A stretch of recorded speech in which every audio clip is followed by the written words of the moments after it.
भैया दिलों की धड़कन थाम के बैठना, कॉपी पेन लेके बैठना, क्योंकि बहुत ही डिटेल में मैं ये चैप्टर कवर करने वाला हूं। जब मैं चैप्टर 1 के वन शॉट के नीचे गया तो बहुत सारे बच्चों ने डिमांड करी सर चैप्टर नंबर 2 कब आएगा, चैप्टर नंबर 2 कब आएगा। तो मैनेजर को जो डिसीजन लेने हैं, उस डिसीजन लेने में अगर प्रिंसिपल्स यूज किए जा रहे हैं तो वो आपको प्रॉपरली गाइड करते हैं। कई बार एक टीचर वाइवा में एक ही सवाल पूछता है कि 14 प्रिंसिपल्स जो हेनरी फ्योल साहब ने दिए हैं उसके मुझे नाम सुना दो बस। तो 3 सिचुएशंस गाइस मैंने आपके सामने रख दी। अगर अथॉरिटी ज्यादा है रिस्पॉन्सिबिलिटी से तो क्या होगा, अगर अथॉरिटी कम है रिस्पॉन्सिबिलिटी से तो क्या होगा, और अगर अथॉरिटी इज इक्वल्स टू है रिस्पॉन्सिबिलिटी से तो क्या होगा। यस हेलो एवरीवन, कैसे हैं आप सभी लोग। होपफुली घर पर हैं, बढ़िया है और सुरक्षित है गाइस। सो नमस्कार, मेरा नाम अनुराग द्विवेदी है और मैं आप लोगों के लिए लेकर आ चुका हूं second chapter, class 12 second chapter, principles of management. बहुत ही शानदार तरीके से अपन ये पूरा चैप्टर वन गो में कंप्लीट करेंगे, ठीक है। ओके, तो भैया दिलों की धड़कन थाम के बैठना, कॉपी पेन लेके बैठना, क्योंकि बहुत ही डिटेल में मैं ये चैप्टर कवर करने वाला हूं, ठीक है। ओके, और कॉपी पेन भैया दोबारा बोल रहा हूं जरूर लेके बैठने का। चलिए जी, तो शुरू करते हैं सर बिना किसी देरी के। मैंने इतने सारे कमेंट्स पढ़े जब मैं चैप्टर 1 के वन शॉट के नीचे गया तो बहुत सारे बच्चों ने डिमांड करी सर चैप्टर नंबर 2 कब आएगा, चैप्टर नंबर 2 कब आएगा। तो इसीलिए मैंने सोचा कि भैया बच्चों के क्यों ना इस डिमांड को पूरा किया जाए। तो सेकंड चैप्टर का जो है बाल को वन शॉट लेके आ चुके हैं। चलिए जी, बिना किसी देरी के शुरू करते हैं सर। क्या क्या कवर करेंगे इस पूरे लेक्चर में, एक बार ध्यान से देखिएगा। Sir meaning of principles of management, principles of management क्या होता है ये पूरा कवर कराएंगे। Sir 14 principles of general management, Henry Fayol साहब ने जो प्रिंसिपल्स दिए हैं 14 प्रिंसिपल्स, वो पूरा कवर करेंगे। Sir principles of scientific management, 4 principles जो एफडब्ल्यू टेलर साहब ने दिए हैं वो कवर करेंगे। Techniques of scientific management, 7 techniques दी हैं एफडब्ल्यू टेलर ने, वो हम लोग कवर करेंगे। उसके बाद सर फीचर्स है और इंपॉर्टेंस है, features of principles of management ये कवर किया जाएगा। Importance of principles of management ये भी कवर किया जाएगा, ठीक है। तो चलिए सर शुरू करते हैं एक करके।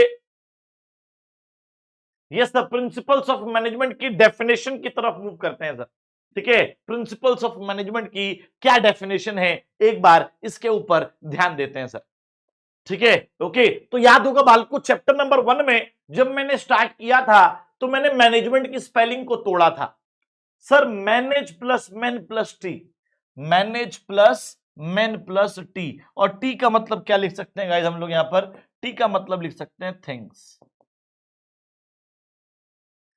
तो मेरे भाई लोगों को और चीजों को मैनेज करने के लिए जब आपके पास कुछ गाइडलाइंस हो, गाइडलाइंस मतलब दिशा निर्देश हो कि यार कैसे मैनेज करना है, कोई सिचुएशन में एक मैनेजर फंसेगा तो वो कैसे उससे डील करेगा, ठीक है। तो उन सभी गाइडलाइंस अगर आपको मिल जाती हैं, उन सभी गाइडलाइंस को जो लोगों को चीजों को मैनेज करने में हेल्प करेगा, ठीक है जी। अगर काम को डिवाइड कर सकते हैं और डिवाइड करने से काम जल्दी हो रहा है, ठीक है। ओके, अगर लोग डिमोटिवेटेड फील कर रहे हैं तो उन्हें सजेशन देने का मौका मिलना चाहिए, फेयर सैलरी देनी चाहिए, है ना। ऐसी कुछ गाइडलाइंस लोगों को चीजों को मैनेज करते टाइम दी जाती हैं तो उसे प्रिंसिपल्स ऑफ मैनेजमेंट कहते हैं भैया, ठीक है। ओके, चलिए डेफिनेशन लिख दूं मैं आप लोगों के लिए यहां पर। Principles of management, principles of management are the guidelines, भाई मेन वर्ड यही है, ध्यान रखना, ठीक है सर। तो प्रिंसिपल्स ऑफ मैनेजमेंट क्या है सर, प्रिंसिपल्स ऑफ मैनेजमेंट वो गाइडलाइंस हैं जो क्या करती हैं सर, लोगों को चीजों को मैनेज करने में हेल्प करती हैं। लोगों को चीजों को मैनेज करते टाइम जो डिसीजंस लेने होते हैं उन डिसीजंस में हेल्प करती है, ठीक है। So principles of management are the guidelines for managerial decisions, guidelines for managerial decisions, ठीक है जी। तो मैनेजर को जो डिसीजन लेने हैं उस डिसीजन लेने में अगर प्रिंसिपल्स यूज किए जा रहे हैं तो वो आपको प्रॉपरली गाइड करते हैं, ठीक है। तो नाम से तो ये मतलब लग निकल रहा है भैया, एक बार देखते हैं। Yes sir, same to same definition लिखी हुई है। Principles of management are the guidelines for managerial decisions, managing man and things. Done, simple, clear, इतना क्लियर है। चलिए आगे बढ़ते हैं सर। अब आते हैं principles of management are given by, propounded by. Sir आखिर ये प्रिंसिपल्स दिए किसने हैं? ठीक है, सबसे पहले हमें ये जानना होता है कि जो चैप्टर हम पढ़ने जा रहे हैं इसके अंदर जितने भी प्रिंसिपल्स हम पढ़ेंगे ये प्रिंसिपल्स हमें किसने दिए? तो sir these principles are given by first Henry Fayol साहब, सेकंड एफ.डब्ल्यू. टेलर साहब। ठीक है जी, ओके। तो सर हेनरी फ्योल जी ने दिए प्रिंसिपल्स और फ्रेडरिक विंस्लो टेलर जी ने दिए। ठीक है, फ्रेडरिक विंस्लो टेलर जी ने दिए। ठीक है जी, तो ये जो प्रिंसिपल्स हैं, जो भी प्रिंसिपल्स हम इस चैप्टर में पढ़ेंगे, 14 प्रिंसिपल्स जो हैं वो हेनरी फ्योल साहब ने दिए हैं, 4 प्रिंसिपल्स जो हैं वो एफ.डब्ल्यू. टेलर साहब ने दिए हैं, इसके अलावा 7 टेक्निक्स भी इन्होंने दी हैं। पढ़ेंगे आगे। मतलब मेनली ये ध्यान रखो कि सर ये प्रिंसिपल्स हमें किसने दिए? तो 2 पार्टीज ने दिए। The first one is Henry Fayol, second one is FW. Taylor, जिनको पूरा नाम क्या है जी? Frederick Winslow Taylor. ठीक है, चलो। अब सर जो हेनरी फ्योल साहब हैं, हेनरी फ्योल साहब को भैया फादर ऑफ मैनेजमेंट कहते हैं। क्या कहते हैं guys? He is popularly known as father of management. क्यों कहते हैं father of management? Father of management की उपाधि इन्हें क्यों मिली, ये जो है हम डिस्कस कर लेंगे, आगे आएगा। अभी तो जब आगे आएगा तो मैं आपको बताएगा, क्या बताएगा कि इनको फादर ऑफ मैनेजमेंट क्यों कहते हैं। लेकिन फिलहाल अब ये जानो कि सर इनको सिर्फ फादर ऑफ मैनेजमेंट नहीं कहते, इनको फादर ऑफ जनरल मैनेजमेंट भी कहते हैं, फादर ऑफ एडमिनिस्ट्रेटिव मैनेजमेंट भी इनको कहा जाता है। ठीक है, तो 3 नाम ध्यान रखने हैं, simply father of management, father of general management, father of administrative management के नाम से ये बड़े पॉपुलर है। चलिए सर एक बार हेनरी फ्योल साहब के बारे में डिटेल में जान लेते हैं। कई बार इनके ऊपर एमसीक्यूज देखने को मिला है, वाइवा में कई बार क्वेश्चन पूछ लिया जाता है। ठीक है जी, तो हमने पहली चीज क्या देखी sir? He is a popularly known as father of general management. क्यों भैया? क्योंकि इन्होंने 4 फंक्शंस दिए मैनेजमेंट के। सर 4 फंक्शंस मतलब देखो यार, टोटल 5 फंक्शंस होते हैं पोस्ट डीसी। ये हमने पढ़ लिया चैप्टर 1 में, मैंने आपको बताया भी था कि मैनेजमेंट के मेरे भाई टोटल 5 फंक्शंस हैं पोस्ट डीसी। ठीक है जी, ओके। इसमें से 4 function, planning, organising, directing and controlling, ये 4 फंक्शन इकलौते इसी इंसान ने दिए हैं, हेनरी फ्योल साहब ने दिए हैं। इसके अलावा इन्होंने 14 प्रिंसिपल्स भी दिए हैं। तो 4 फंक्शंस एंड 14 प्रिंसिपल, इतना बड़ा कंट्रीब्यूशन जब मैनेजमेंट में इन्होंने किया तो इनको क्या बोला गया sir? Father of general management, father of management या फिर फादर ऑफ एडमिनिस्ट्रेटिव मैनेजमेंट की उपाधि इनको मिली। ठीक है जी, डन है जी, आगे बढ़े जी। चलिए सर बर्थ प्लेस, जन्म कहां पर हुआ इनका? तो सर इनका जन्म हुआ फ्रांस में। He was born in France. ठीक है, he was a mining engineer by profession देखा जाए इनका तो ये एक माइनिंग इंजीनियर थे, कोयले की खदान में ये एक इंजीनियर थे। लाइफ स्पैन की बात करें, लाइफ टाइम की बात करें तो 1841 में इनका जन्म हुआ और 1925 में इनकी डेथ हो गई। 1841 में जन्म हुआ, 1925 में इनकी डेथ हो गई। तो ये है भैया इनका पूरा ब्यौरा, इनका इंट्रोडक्शन हेनरी फ्योल साहब के बारे में डिटेल में हमने बात करी है। ठीक है, ओके। अच्छा गाइस, एक क्वेश्चन में दे रहा हूं होमवर्क में। ठीक है, हेनरी फ्योल साहब ने गाइस एक बुक लिखी। उस बुक का जो है एक फ्रेंच नेम है ना, उस बुक का मुझे फ्रेंच नेम और इंग्लिश नेम, बुक तो एक ही लिखी है लेकिन दोनों का अलग अलग नाम है। मतलब फ्रेंच में उसको किसी और नाम से जानते हैं, सिमिलर सा ही है। ठीक है, लेकिन मुझे आप ना नाम बताएंगे उस बुक का। ठीक है, ये होमवर्क है, मुझे कमेंट में मैंने होमवर्क दिया आप सबको। हेनरी फ्योल साहब ने एक बुक लिखी, उस बुक के अंदर ये सारी बातें लिखी हुई हैं, चाहे वो प्रिंसिपल्स हो चाहे वो फंक्शंस हो। ठीक है, उस बुक का फ्रेंच नेम क्या है, उस बुक का इंग्लिश नेम क्या है, मुझे ये दोनों आपको देना है लिख के। ठीक है जी, ये आपका होमवर्क है। ओके, चलिए आगे बढ़ते हैं सर। अब आते हैं सर, हेनरी फ्योल साहब ने जो 14 प्रिंसिपल्स दिए, पहली बात ये सुनो कि सर हेनरी फ्योल साहब द्वारा दिए गए प्रिंसिपल्स को जनरल प्रिंसिपल्स बोलते हैं, क्योंकि याद करिए इनको फादर ऑफ जनरल मैनेजमेंट भी बोल रहे थे। तो जब इनको फादर ऑफ जनरल मैनेजमेंट बोल रहे हैं तो इनके प्रिंसिपल्स को भी हम क्या बोलेंगे sir, father principles of general management. ठीक है, ओके।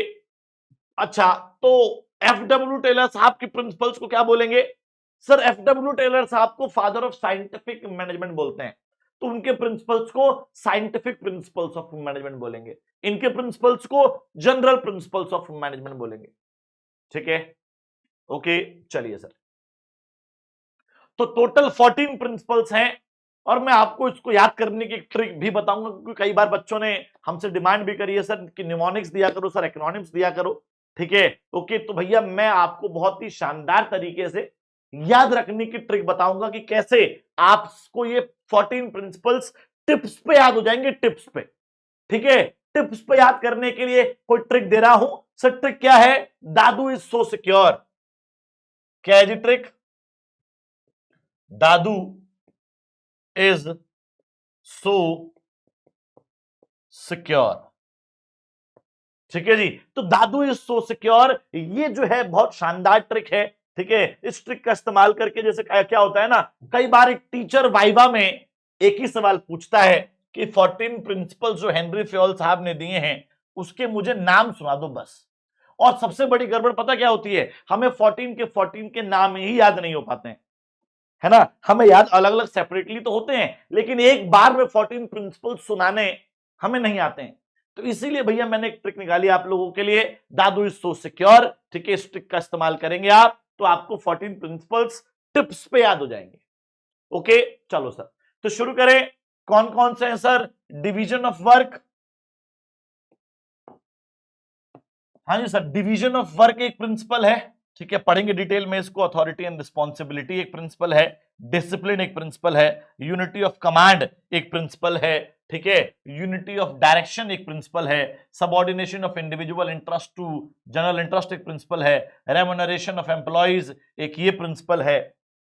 ठीक है, सेंट्रलाइजेशन एंड डिसेंट्रलाइजेशन एक ये प्रिंसिपल है, स्केलर चेन एक ये प्रिंसिपल है, ऑर्डर एक ये प्रिंसिपल है, इक्विटी ये वाला भी प्रिंसिपल है, स्टेबिलिटी ऑफ पर्सोनेल है, इनिशिएटिव है, एस्पिरिट डिकॉप्स है।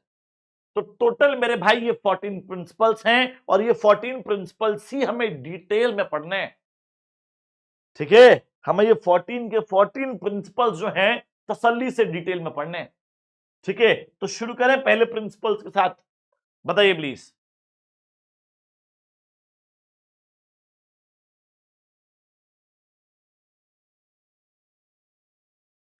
यस गाइस, तो division of work. Sir division of work principal क्या कहता है, सुनना पड़े ध्यान से पहले। Sir division of work principal कहता है कि जो टोटल वर्क है ना, एक कंपनी के अंदर बहुत सारे काम होते हैं। ठीक है, तो जो टोटल वर्क है उस टोटल वर्क को किसी एक बंदे को मत दो। जैसे कि बैंक का एग्जांपल ले लेते हैं। भाई बैंक अगर आप जाते हैं तो एक बंदा जो है कस्टमर हेल्प डेस्क पे बैठा हुआ है, एक बंदा जो है मेरे भाई क्या कर रहा है सर, एक बंदा जो है मेन ऑफिस में बैठा हुआ है। कैश विड्रॉल का काउंटर अलग होता है, कैश डिपॉजिट का काउंटर अलग होता है। ऐसा क्यों है sir? Why this is so? Because हमने काम को डिवाइड कर रखा है। अब मान लो कि पूरे बैंक में अगर सिर्फ एक ही बंदा होता, ठीक है जी, पूरे बैंक में अगर सिर्फ एक ही बंदा होता तो क्या यही कैश विड्रॉल कर रहा होता, यही कैश डिपॉजिट कर रहा होता, यही कस्टमर की हेल्प कर रहा होता, यही मेन ऑफिस संभाल रहा होता, तो क्या वो सारे काम अच्छे से कर पाता? नहीं सर, एक बंदा हर काम में स्पेशलिस्ट नहीं होता। A single person can not handle everything. तो हमें क्या करना पड़ेगा सर? हमें जो है जो टोटल वर्क है, जो टोटल वर्क है उसको उसको स्मॉल स्मॉल पार्ट्स में डिवाइड करना पड़ेगा। ठीक है, ओके, और एक बंदे को एक ही काम देना है, एक ही पार्ट देना है, ठीक है, एक बंदे को एक ही पार्ट देना है। ओके, चलिए तो मैं लिख के दिखाता हूं गाइस, थोड़ा सा लिख के दिखाते हैं आपको। According to the principle division of work, division of work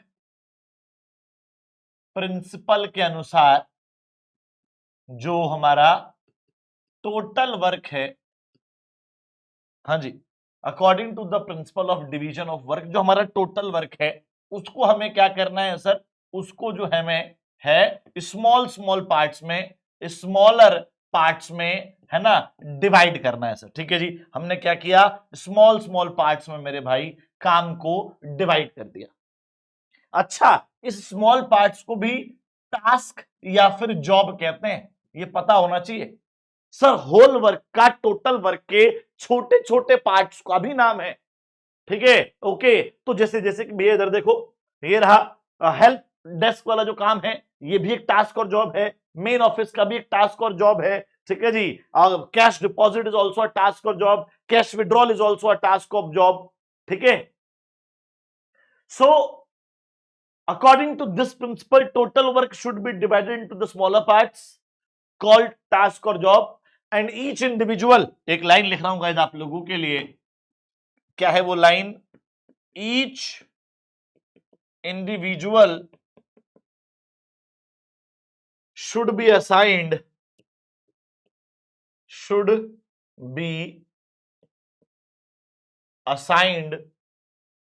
a part of total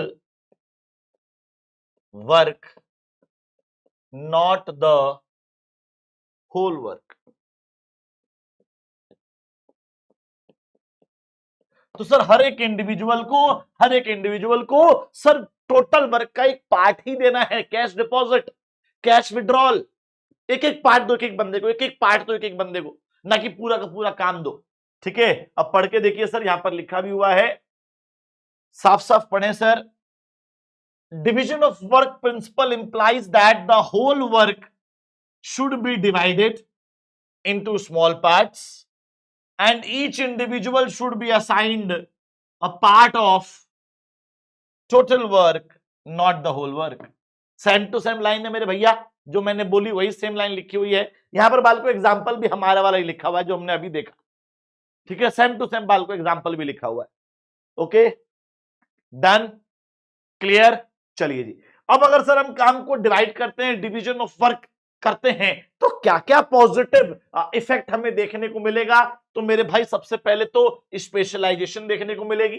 अब जो इंसान डिपॉजिट कर रहा है पैसे, वो गिन के रखने में माहिर है, जो विड्रॉल कर रहा है, विड्रॉल वाला काम कर रहा है, वो गिन के देने में माहिर है, ठीक है जी। तो जब एक बंदा एक ही काम को बार बार करेगा, एक ही काम बार बार रिपीट करेगा, तो रिपीटिशन की वजह से एक तो स्पेशलाइजेशन आती है, दूसरा बेटर प्रोडक्टिविटी दिखती है सर। तो स्पेशलाइजेशन और बेटर प्रोडक्टिविटी।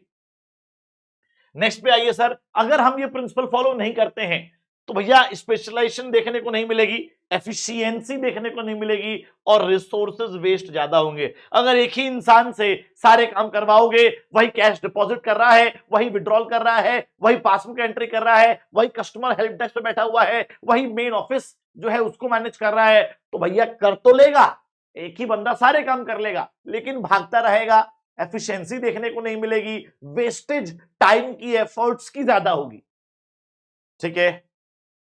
ओके, तो इसीलिए भैया हमें काम को छोटे छोटे पार्ट्स में डिवाइड करते हुए चलना चाहिए, ठीक है। चलो, next principle is guys authority and responsibility. Sir authority and responsibility principle क्या कहता है, सुनिएगा। पहले सबसे पहले मुझे ये बताओ sir, what is the meaning of authority. Authority का क्या मतलब होता है। देखो यार, अथॉरिटी का मतलब होता है पावर। कई बार बोलते नहीं है कि तेरे पास क्या अथॉरिटी है मुझे डांटने की, है ना। तो अथॉरिटी का मतलब होता है मेरे भाई पावर, कि आपके पास क्या पावर है। नेक्स्ट है रिस्पॉन्सिबिलिटी। रिस्पॉन्सिबिलिटी मतलब जिम्मेदारी, जिम्मेदारी मतलब ऑब्लिगेशन। ठीक है जी। So according to this principle, इस प्रिंसिपल के अनुसार क्या होना चाहिए सर, इसको अगर प्रिंसिपल को जानना है तो सबसे पहले तो ये जानो कि सर अथॉरिटी का मतलब होता है पावर, रिस्पॉन्सिबिलिटी का मतलब होता है ऑब्लिगेशन, मतलब जिम्मेदारी, मतलब बोझ। मैंने आपको रिस्पॉन्सिबिलिटी दी तो आपके सर पे एक ऑब्लिगेशन क्रिएट होगा, आपके सर पर एक बोझ क्रिएट होगा। ठीक है जी, आपके सर पे सर एक ऑब्लिगेशन क्रिएट होगा, आपके सर पे सर जी एक बोझ क्रिएट हो जाएगा, है ना, है ना। अब सर ये प्रिंसिपल क्या कहता है, ये जानने से पहले मैं आप लोगों के सामने तीन सिचुएशंस रख रहा हूं। इन तीनों सिचुएशन को एक बार ऑब्जर्व करते हैं। आ जाओ सर। सिचुएशन नंबर 1, अगर अथॉरिटी जो है, मतलब जो पावर है,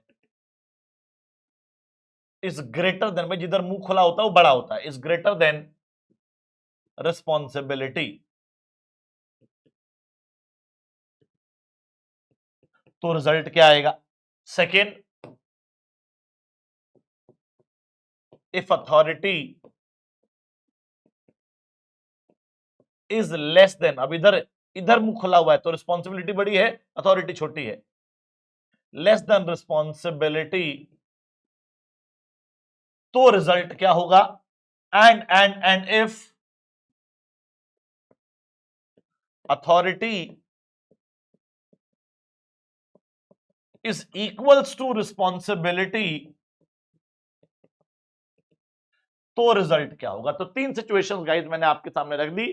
अगर अथॉरिटी ज्यादा है रिस्पॉन्सिबिलिटी से तो क्या होगा, अगर अथॉरिटी कम है रिस्पॉन्सिबिलिटी से तो क्या होगा, और अगर अथॉरिटी इज इक्वल्स टू है रिस्पॉन्सिबिलिटी से तो क्या होगा, बताएंगे प्लीज गाइस।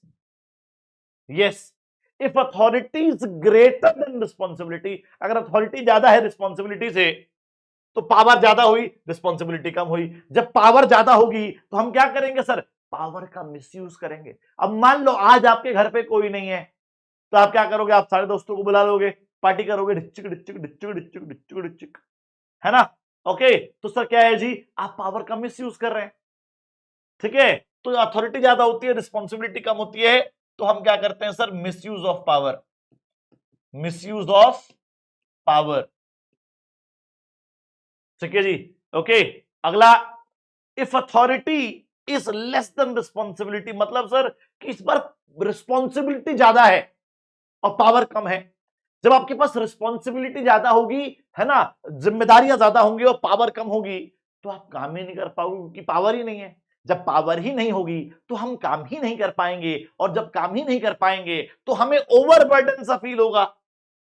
क्या फील होगा गाइस, ओवरबर्डन्ड, ओवरबर्डन्ड, है ना। ठीक है जी। ओके, चलो जी, अगला है स्पेलिंग बर्डन्ड, यस। ठीक है जी, भी आ जाओ sir.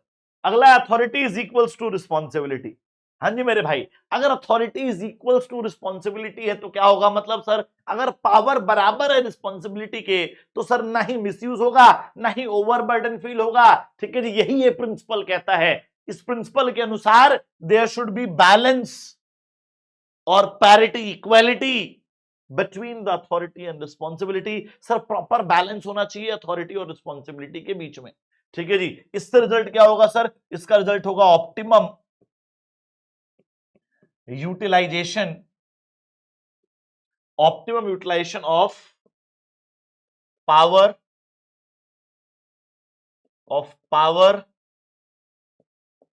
And resources, optimum utilisation of power and resources. हमें पावर का एंड रिसोर्सेज का बेस्ट यूज करना है। ठीक है जी, पावर का एंड रिसोर्सेज का क्या करना है सर, पावर और रिसोर्सेज का सर जी बेस्ट यूज करना है। ठीक है, डन है, क्लियर है। चलो जी, पढ़ के देखिए थोड़ा सा। आ जाओ सर, अथॉरिटी का मतलब क्या बताया सर मैंने, अथॉरिटी का मतलब मैंने आपको बताया पावर होता है। रिस्पॉन्सिबिलिटी का मतलब मैंने आपको बताया सर ऑब्लिगेशन होता है, जिम्मेदारी होती है। ठीक है, ओके, तो देखिए भैया, पढ़ के देखिए। अकॉर्डिंग टू दिस प्रिंसिपल, इस प्रिंसिपल के अनुसार there should be proper balance. Sir proper balance होना चाहिए किस किस के बीच में, अथॉरिटी और रिस्पॉन्सिबिलिटी के बीच में।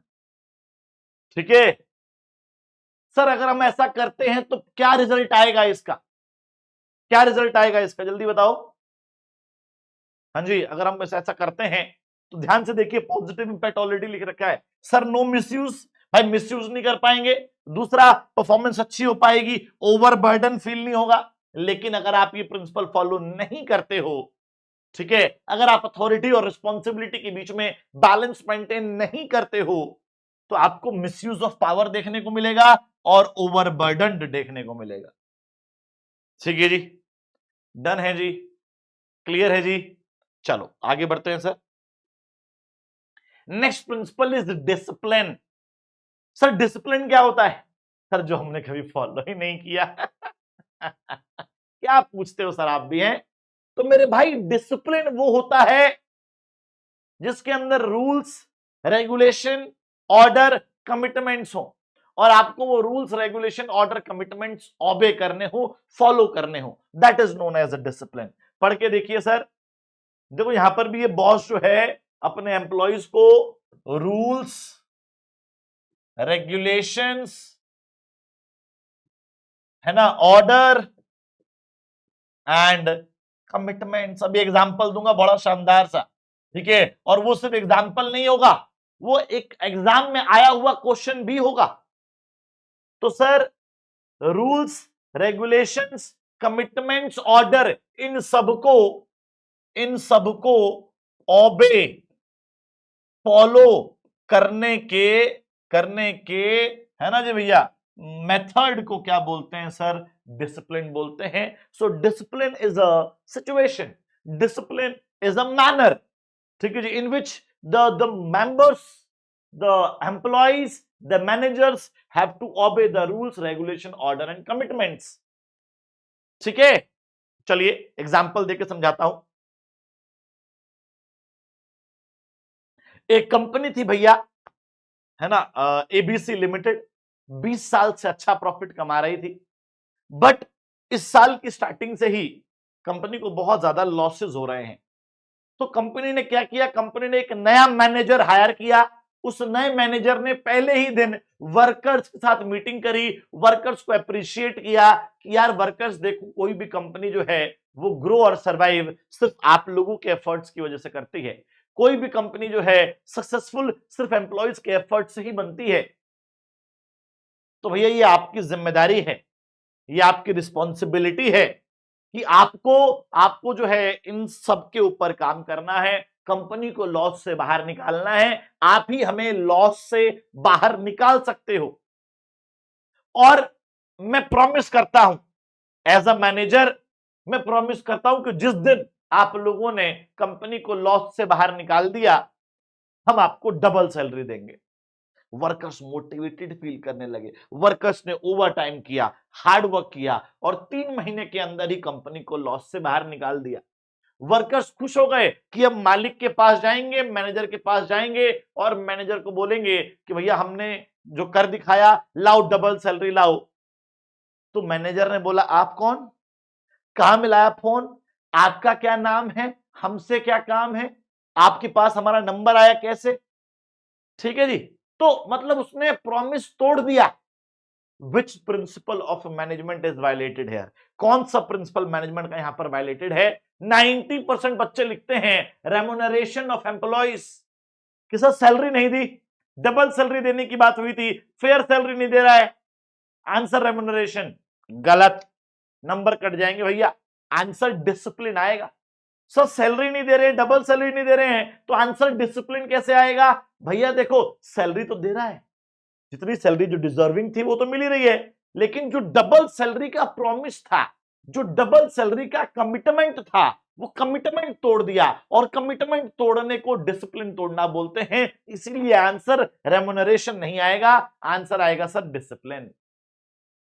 ठीक है जी, ठीक है जी, क्लियर है जी। आंसर क्या आएगा सर? आंसर आएगा आपका डिसिप्लिन।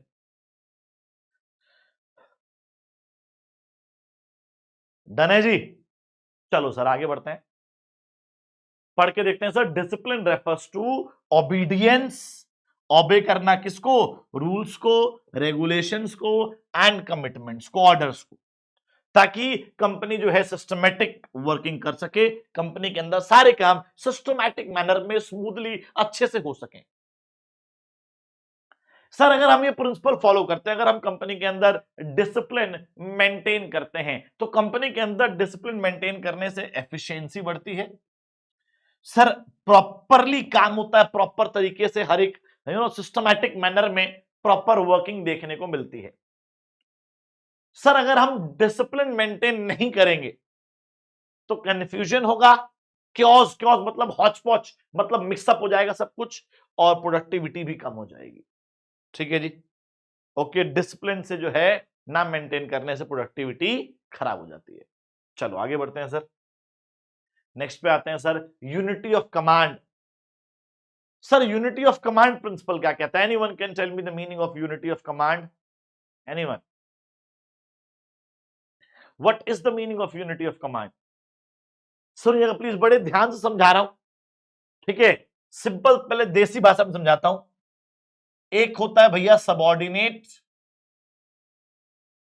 और एक होता है मेरे भाइयों सुपीरियर। हमारी पोस्ट से नीचे वाले हमारे सारे सबऑर्डिनेट्स हैं, हमारी पोस्ट से ऊपर वाले सारे लोग हमारे सुपीरियर हैं। तो सबऑर्डिनेट्स को ऑर्डर सिर्फ एक ही सुपीरियर से मिलना चाहिए। ये इस प्रिंसिपल का सिंपल और देसी भाषा में यही मतलब है कि सर सबऑर्डिनेट्स को ऑर्डर जो है सिर्फ एक ही सुपीरियर से मिलना चाहिए। अगर दो सुपीरियर हो गए, अगर दो सुपीरियर हो गए, ठीक है जी, ओके, तो ये कंफ्यूज हो जाएगा सबऑर्डिनेट। सबऑर्डिनेट जो है वो कंफ्यूज हो जाएगा कि इसकी बात मानूं या उसकी बात मानूं। तो होना क्या चाहिए सर? होना ये चाहिए कि सबऑर्डिनेट को जो ऑर्डर है वो सिर्फ और सिर्फ एक ही सुपीरियर से मिलना चाहिए। Subordinate should receive order from only one superior. चलिए पहले एग्जांपल देता हूं, फिर समझाऊंगा, है ना? एग्जांपल की डिमांड बड़ी करते हैं आप लोग, ठीक है? आ जाओ सर। मान लीजिए सर दो सिचुएशंस हैं।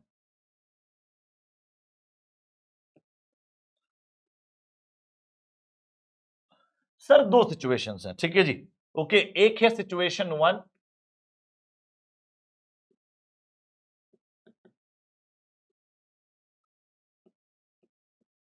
और दूसरी है सिचुएशन 2।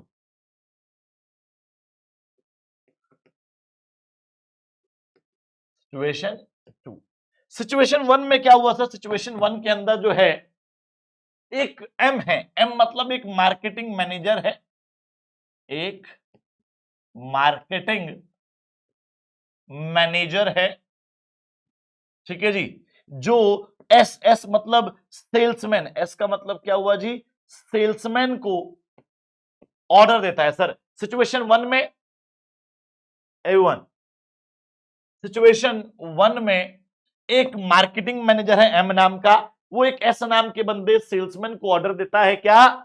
कि गिव 10% डिस्काउंट। भाई 10% का डिस्काउंट दो ताकि क्या कर सकें? सेल को बढ़ा सकें। ठीक है जी, ओके। ये थी सिचुएशन 1, ठीक है, ओके। अब आते हैं सिचुएशन 2 पर। सिचुएशन 2 में क्या हुआ सर? एक एम नाम का बंदा है, मार्केटिंग मैनेजर, सेम सिचुएशन 1 की तरह। वहां पर तभी मैनेजर ने सेल्समैन को ऑर्डर दिया क्या? जो वो वहां दिया था, सेम सेम, कि गिव 10% डिस्काउंट। 10% डिस्काउंट दो मेरे भाई, ताकि क्या कर सकें? ताकि सेल को बढ़ा सकें।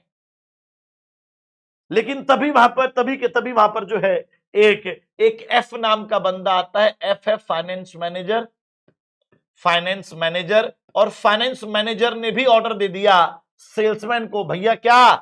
कि 5% से ऊपर का डिस्काउंट नहीं देना है। 5% से ऊपर का डिस्काउंट आपको नहीं देना।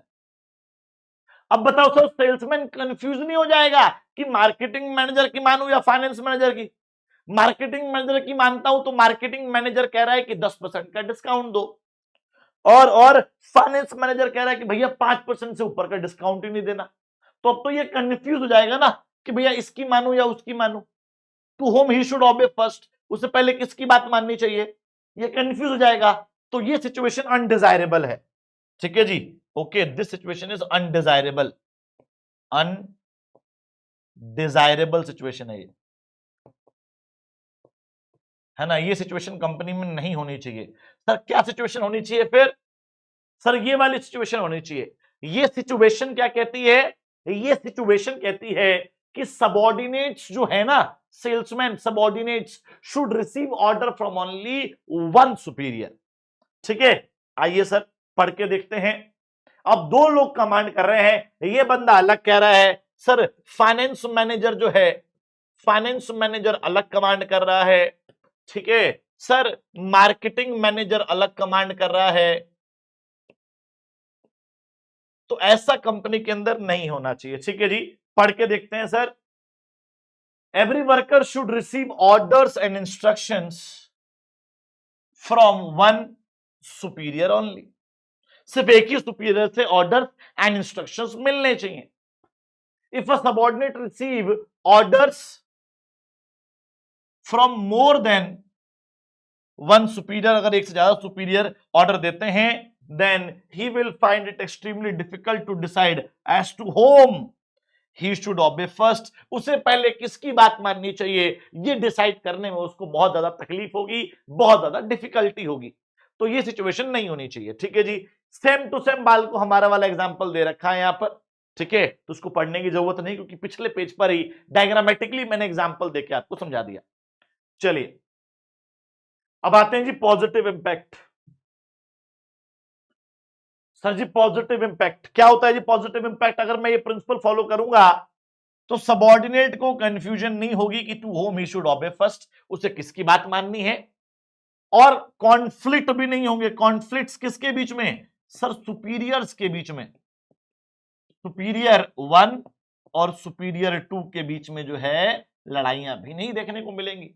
मतलब इन शॉर्ट सुपीरियर्स आपस में नहीं लड़ेंगे कि भैया मेरी बात मानेगा, नहीं नहीं तेरी नहीं, मेरी बात मानेगा। तो आपस में ऐसी लड़ाइयां देखने को नहीं मिलेंगी मेरे भाई, ठीक है। ओके आगे बढ़े।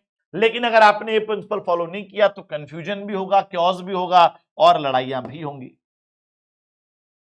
ठीक है जी। नेक्स्ट प्रिंसिपल की तरफ मूव करें।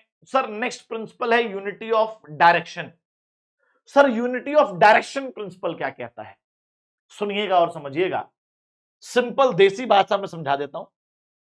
Sir unity of direction principle कहता है there should be one head for one plan. Sir एक प्लान का एक ही हेड होना चाहिए, एक प्रोजेक्ट का एक ही बॉस होना चाहिए, ठीक है जी। Okay there should be one boss for one project. एक प्रोजेक्ट का जो है एक ही बॉस होना चाहिए, ठीक है। इसको दूसरी भाषा में बोल सकते हैं एक ही हेड होना चाहिए एक ही प्लान का। आ जाओ sir. So according to this principle, देखिएगा भैया बड़े ध्यान से, यूनिटी ऑफ डायरेक्शन प्रिंसिपल के अनुसार अगर मान लो सर हमारे यहां मोटर कार भी बनती है, और अगर हमारे यहां मोटर बाइक भी बनती है, तो भैया मोटर कार का अलग हेड होना चाहिए, मोटर बाइक का अलग हेड होना चाहिए। अकॉर्डिंग टू दिस प्रिंसिपल, इस प्रिंसिपल के अनुसार अगर दोनों का एक ही हेड होगा तो unity of direction principle achieve नहीं होगा, ठीक है। अब सर मैं डायग्रामेटिकली आपको यूनिटी ऑफ डायरेक्शन दिखाता हूं कैसा होता है। आ जाओ सर।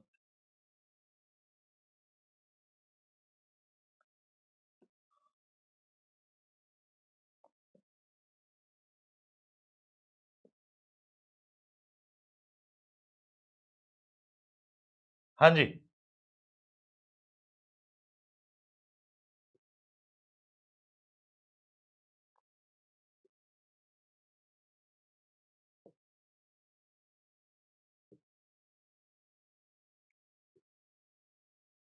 ये सर विवाद। तो देखिएगा प्लीज बड़े ध्यान से sir, unity of command sorry unity of direction कहां फॉलो हो रहा है ये आप मुझे कमेंट में बताएंगे, मैं नहीं बताऊंगा, ठीक है। ओके सर ए और बी, ए हो गया और ये बी हो गया। चलिए तो सर बात करते हैं ए में क्या कर रहे हैं लोग। Every action in the organisation have a same direction.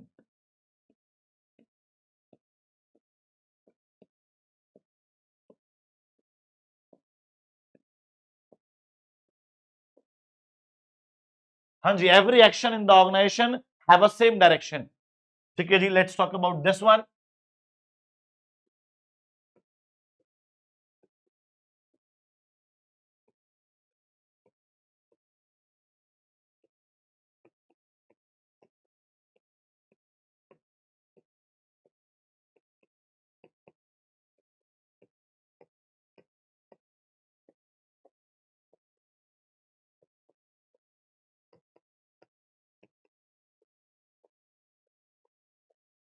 चलिए जी, तो ध्यान से देखें तो आप लोग को क्या लग रहा है कि कहां पर यूनिटी ऑफ डायरेक्शन फॉलो हो रहा है, कहां पर यूनिटी ऑफ डायरेक्शन फॉलो नहीं हो रहा है, ये मुझे आप कमेंट में जरूर बताएंगे गाइस। ठीक है, चलिए। So this principle implies that, ये प्रिंसिपल क्या कहता है सर? ये प्रिंसिपल कहता है there should be one head one plan. एक प्लान का मेरे भाई एक ही हेड होना चाहिए for a group of people having the same activities, उन लोगों के जिन जो सेम काम कर रहे हैं। एग्जाम्पल बाल को हमारे वाला ही लिखा हुआ है कि अगर कंपनी जो है मोटरसाइकिल और मोटर कार दोनों बना रही है तो दोनों का separate separate head, in charge, plan, resources अलग अलग होने चाहिए। ठीक है जी, अगर हम ऐसा करते हैं तो कोऑर्डिनेशन दिखेगा। ठीक है जी, कोऑर्डिनेशन दिखेगा, और अगर ऐसा करते हैं तो गोल जल्दी अचीव होंगे। अगर आप यूनिटी ऑफ डायरेक्शन करोगे तो कोऑर्डिनेशन दिखेगा आपस में, और सर जी गोल जल्दी अचीव होंगे। लेकिन अगर आप ऐसा नहीं करते हैं तो आपस में कोऑर्डिनेशन नहीं दिखेगा, गोल जल्दी अचीव नहीं होंगे। ठीक है जी, ओके जी, आगे बढ़ते हैं सर। अगला है subordination of individual interest to general interest. ठीक है, देसी भाषा में बोलो तो कभी कभी कुछ लोग भटक जाते हैं, हमें कुछ ऐसी टेक्निक्स, टूल्स है ना, स्ट्रेटेजीज लगानी है कि वो लोग दोबारा आके जनरल इंटरेस्ट को ज्यादा प्रायोरिटी दें ओवर द इंडिविजुअल इंटरेस्ट। ठीक है, चलो डायग्राम देते हैं सर। पहले डायग्राम देख लो भैया।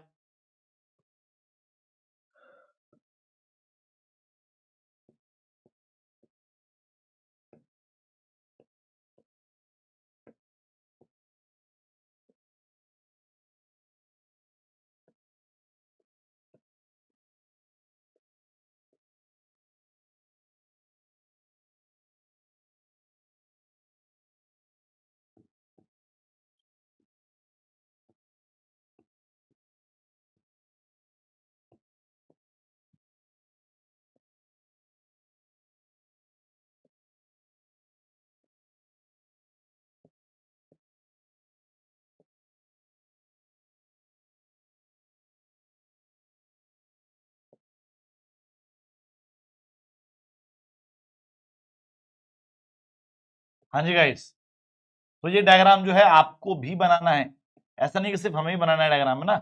ये आप एग्जाम में बना के आ सकते हैं अगर आप चाहें तो। ठीक है भाई,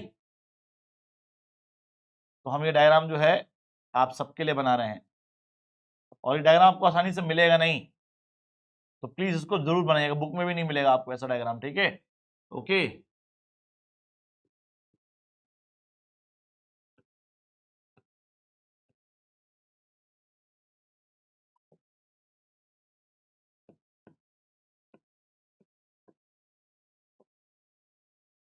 चलिए जी, तो अगर आप ध्यान से देखें तो sir everyone is working towards this direction, हर एक इंसान जो है इस डायरेक्शन में काम कर रहा है। सर हर एक इंसान जो है अपने जनरल इंटरेस्ट पे फोकस कर रहा है। Everyone is in the organisation is focusing, is moving towards a common direction, है ना, towards general interest, they are focusing on the general interest.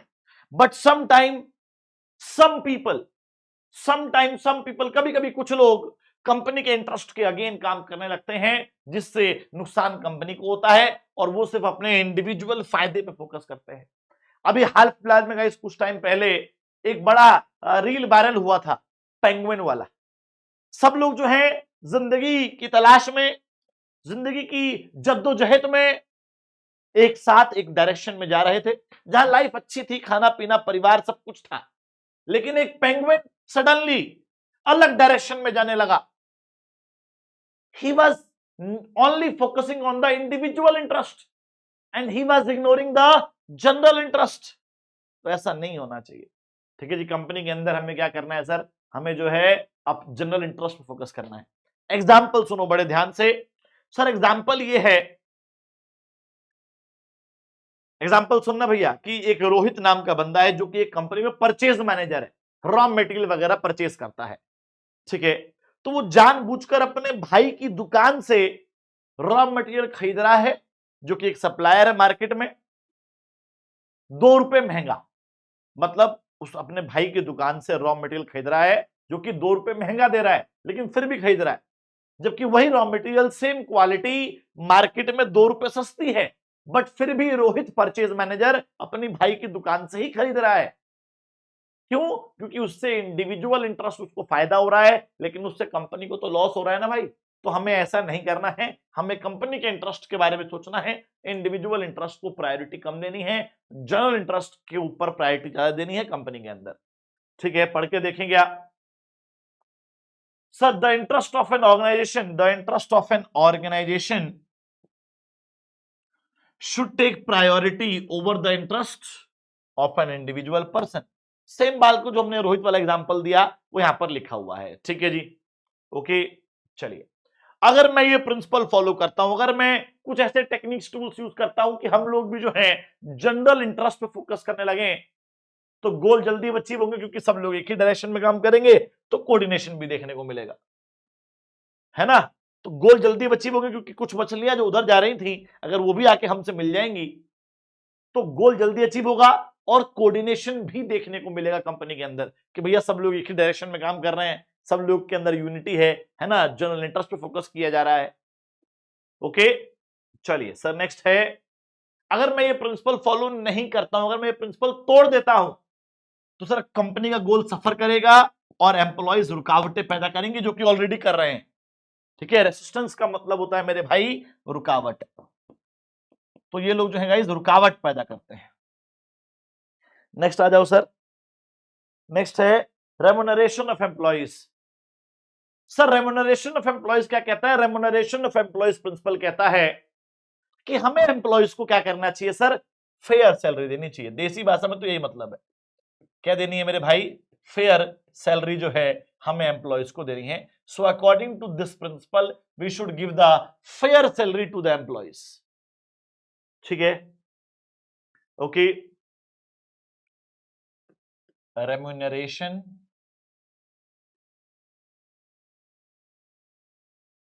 Of employees principle कहता है कि भैया हमें जो है एम्प्लॉइज को फेयर रेम्युनरेशन, फेयर सैलरी देनी है। लेकिन सर फेयर रेम्युनरेशन का मतलब जो है कंपनी के लिए अलग होगा, एम्प्लॉइज के लिए अलग होगा, है ना। अब जैसे मान लीजिए मैं बोलूं कि मेरे लिए फेयर 5 करोड़ रुपए है महीने के, लेकिन कंपनी के लिए वो फेयर थोड़ी है। तो फेयर सिर्फ एम्प्लॉइज के लिए नहीं सोचा जाएगा, फेयर एम्प्लॉइज और कंपनी दोनों के पॉइंट ऑफ व्यू से सोचा जाएगा। So according to this principle हमें जो है फेयर रेम्युनरेशन, फेयर सैलरी देनी है। ठीक है जी। एम्प्लॉइज के लिए फेयर क्या होता है सर? एम्प्लॉइज के लिए फेयर होता है जस्ट एंड इक्विटेबल, जितना बनता है उतना दे दो। और सर कंपनी के लिए फेयर क्या होता है जी? कंपनी के लिए फेयर होता है under paying capacity, paying capacity के अंदर हमें यह अमाउंट पे करना है। ठीक है जी, under paying capacity, under paying capacity, तो पेइंग कैपेसिटी के अंदर जो है हमें यह अमाउंट पे करना है। So that is fair remuneration guys. ठीक है, so according to this principle, इस प्रिंसिपल के अनुसार हमें एम्प्लॉइज को फेयर रेम्युनरेशन देना है। फेयर एम्प्लॉइज के लिए क्या होता है? जस्ट एंड इक्विटेबल, जितना बनता है उतना दे दो, वो फेयर है। और कंपनी के लिए फेयर क्या है सर? हमारी पेइंग कैपेसिटी के अंदर होना चाहिए। ठीक है, यही इस प्रिंसिपल का मतलब है। और अगर हम एम्प्लॉइज को फेयर सैलरी देते हैं, कंपनी की पेइंग कैपेसिटी के अंदर देते हैं, ठीक है, एक बार पहले पढ़ लेते हैं, उसके बाद इसके पॉजिटिव नेगेटिव भी पढ़ लेंगे भाई। सो ओवरऑल पे and compensation should be fair, fair होना चाहिए भैया। ठीक है जी, टू बोथ, दोनों के लिए फेयर होना चाहिए। कौन कौन? एम्प्लॉइज के लिए फेयर होना चाहिए और साथ साथ ऑर्गेनाइजेशन मतलब कंपनी के लिए भी फेयर होना चाहिए। ठीक है जी, ओके। पॉजिटिव इंपैक्ट, अगर मैं ये प्रिंसिपल फॉलो करता हूं, अगर मैं एम्प्लॉइज को फेयर सैलरी देता हूं, तो क्या होगा जी? एम्प्लॉय मोटिवेट होंगे, मोटिवेशन ऑफ एम्प्लॉइज, और cordial relations, better relations create होते हैं। Cordial relations, better relations create होंगे। ठीक है जी, डन है। अगर आपको टाइम से बढ़िया सैलरी मिलती रहे तो मोटिवेशन आता है, और कंपनी के जो मैनेजमेंट है और एम्प्लॉयज के बीच में रिलेशंस भी अच्छे रहते हैं अगर सैलरी फेयर मिले। लेकिन अगर फेयर सैलरी नहीं मिलेगी तो एम्प्लॉय का मोरल डाउन होगा और रिलेशंस भी खराब होंगे। ठीक है जी, ओके जी, चलो आगे बढ़ते हैं sir. Next point is guys centralisation and decentralisation. क्या मतलब होता है सेंट्रलाइजेशन का और क्या मतलब होता है गाइस डिसेंट्रलाइजेशन का? बताइए जल्दी से एक बार। ठीक है जी, तो सेंट्रलाइजेशन एंड डिसेंट्रलाइजेशन, देखो सिंपल देसी बात है, मैं समझा देता हूं पहले इसके बारे में, फिर अपन आगे बढ़ेंगे। सर जब सारी डिसीजन मेकिंग पावर किसी एक बंदे के हाथ में होती है ना, उसको बोलते हैं सेंट्रलाइजेशन। ठीक है जी, when all decision making power is in few hands. अब जैसे मान लो पूरे देश की पावर कुछ ही लोगों के हाथ में है, सेंट्रल गवर्नमेंट के हाथ में है। ठीक है जी, उसको बोलेंगे सेंट्रलाइजेशन। डिसेंट्रलाइजेशन क्या होता है सर? जब सारी डिसीजन मेकिंग पावर बांट दी जाती है लोवेस्ट लेवल तक। So when all decision making power is distributed, इसको डिसेंट्रलाइजेशन बोलते हैं। ठीक है जी, okay. When all decision making power is distributed. हाँ जी सर, तो जब सारी पावर एक बंदे के हाथ में थी सेंट्रलाइजेशन बोल रहे थे, जब सारी पावर सबऑर्डिनेट्स में बांट दी गई डिसेंट्रलाइजेशन बोलते हैं। एग्जांपल मैंने दिया ही, किसी पूरे देश की बात आएगी, पूरे देश की रक्षा की बात आएगी, ठीक है, जिससे पूरा देश इंपैक्ट होगा, वो पावर जो है सेंट्रल गवर्नमेंट के हाथ में है। लेकिन गांव का एक पंप नहीं चल रहा है, क्या ये डिसीजन भी सेंट्रल गवर्नमेंट लेगा? नहीं सर, वो हमने डिसेंट्रलाइज कर रखा है, गांव गांव में पंचायत तक पहुंचा रखा है सर। ठीक है जी, so when all decision making power, जब सारी डिसीजन मेकिंग पावर जो है सेंटर के हाथ में हो, सेंट्रलाइजेशन। जब सारी डिसीजन मेकिंग पावर बांट दी जाए उसको डिसेंट्रलाइजेशन बोलेंगे सर। ठीक है जी, ओके। तो हमें क्या करना है सर? क्या हमारी कंपनी में सेंट्रलाइजेशन फॉलो होना चाहिए? मतलब क्या सारी पावर कुछ लोगों के हाथ में होनी चाहिए या सारी पावर बांट देनी चाहिए लोवेस्ट लेवल तक?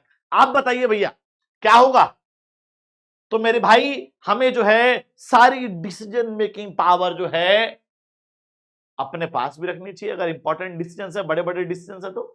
और अगर डे टू डे के छोटे छोटे डिसीजन हैं तो हमें बांट देने चाहिए। मतलब सिंपली हमें सर कंपनी के अंदर दोनों का कॉम्बिनेशन फॉलो करना है। The company should follow the combination of both. ठीक है जी, ओके। तो भैया जब पूरे देश की बात आएगी तो सेंट्रल गवर्नमेंट के हाथ में पावर है, जब गांव गांव की बात आएगी तो हमने बांट दिया, दोनों का कॉम्बिनेशन यूज करो। There should be a proper balance between centralisation and decentralisation. Proper balance होना चाहिए सेंट्रलाइजेशन और डिसेंट्रलाइजेशन के बीच में। देखिए भैया, ये लिखा है एग्जांपल जो हमने अभी डिस्कस किया, सेम एग्जांपल लिखा हुआ है गाइस। ठीक है, चलो अगर मैं ये प्रिंसिपल फॉलो करता हूं तो फटाफट डिसीजन ले पाएंगे सर, क्योंकि अगर पूरे देश की बात आएगी तो सेंट्रलाइज कर रखा है, फटाफट डिसीजन ले लेंगे। ठीक है जी, तो क्विक डिसीजन मेकिंग होगा। लेकिन सर अगर गांव गांव की बात आएगी, ठीक है जी, ओके, तो किसी एक बंदे के पास पावर नहीं है कि वो मिसयूज कर सके, तो sir no misuse of power, sir no misuse होता है। ठीक है जी, लेकिन अगर हमने ये प्रिंसिपल तोड़ दिया, एम्प्लॉय को डिसीजन मेकिंग पावर नहीं दी, अकेले डिसीजन लोगे, तो मोरल डाउन होता है और रिलेशनशिप्स भी खराब होते हैं। ठीक है जी, ओके मेरे भाई, आगे बढ़ें। चलिए सर आगे बढ़ते हैं सर। नेक्स्ट पे आता है सर हमारा स्केलर चेन। बहुत शानदार प्रिंसिपल है सर। स्केलर चेन देखो, देसी भाषा में समझाऊं पहले स्केलर चेन क्या होता है। देखिए स्केलर चेन का मतलब है कि जब भी कम्युनिकेशन एक चेन में होगी उसको स्केलर चेन बोलेंगे। मतलब फॉर्मल ऑर्गेनाइजेशन की अगर हम बात करें, फॉर्मल ऑर्गेनाइजेशन मतलब ऑफिशियल ऑर्गेनाइजेशन जहां पर सारा रूल्स एंड रेगुलेशन फॉलो हो रहा है, उस फॉर्मल ऑर्गेनाइजेशन में जब भी कम्युनिकेशन होगी तो फॉर्मल चेन और चैनल के थ्रू होगी। मैं बोल रहा हूं सर, फॉर्मल ऑर्गेनाइजेशन मतलब जहां पर ऑफिशियल ऑर्गेनाइजेशन है, जैसे कि आपकी स्कूल का प्रिंसिपल ऑफिस, बड़ा फॉर्मल माहौल रहता है वहां पर, है ना। तो सर वो फॉर्मल का मतलब मैं बता रहा हूं आपको, फॉर्मल का मतलब होता है मेरे भाई ऑफिशियल। तो ऑफिशियल ऑर्गेनाइजेशन में जब कम्युनिकेशन होगी तो सर फॉर्मली ही होगी, फॉर्मल चेन और चैनल के थ्रू होगी सर, फॉर्मल चेन के थ्रू होगी। और उसी चेन को सर जी हम लोग स्केलर चेन कहते हैं बिजनेस स्टडीज में, टेक्निकल लैंग्वेज में, ठीक है।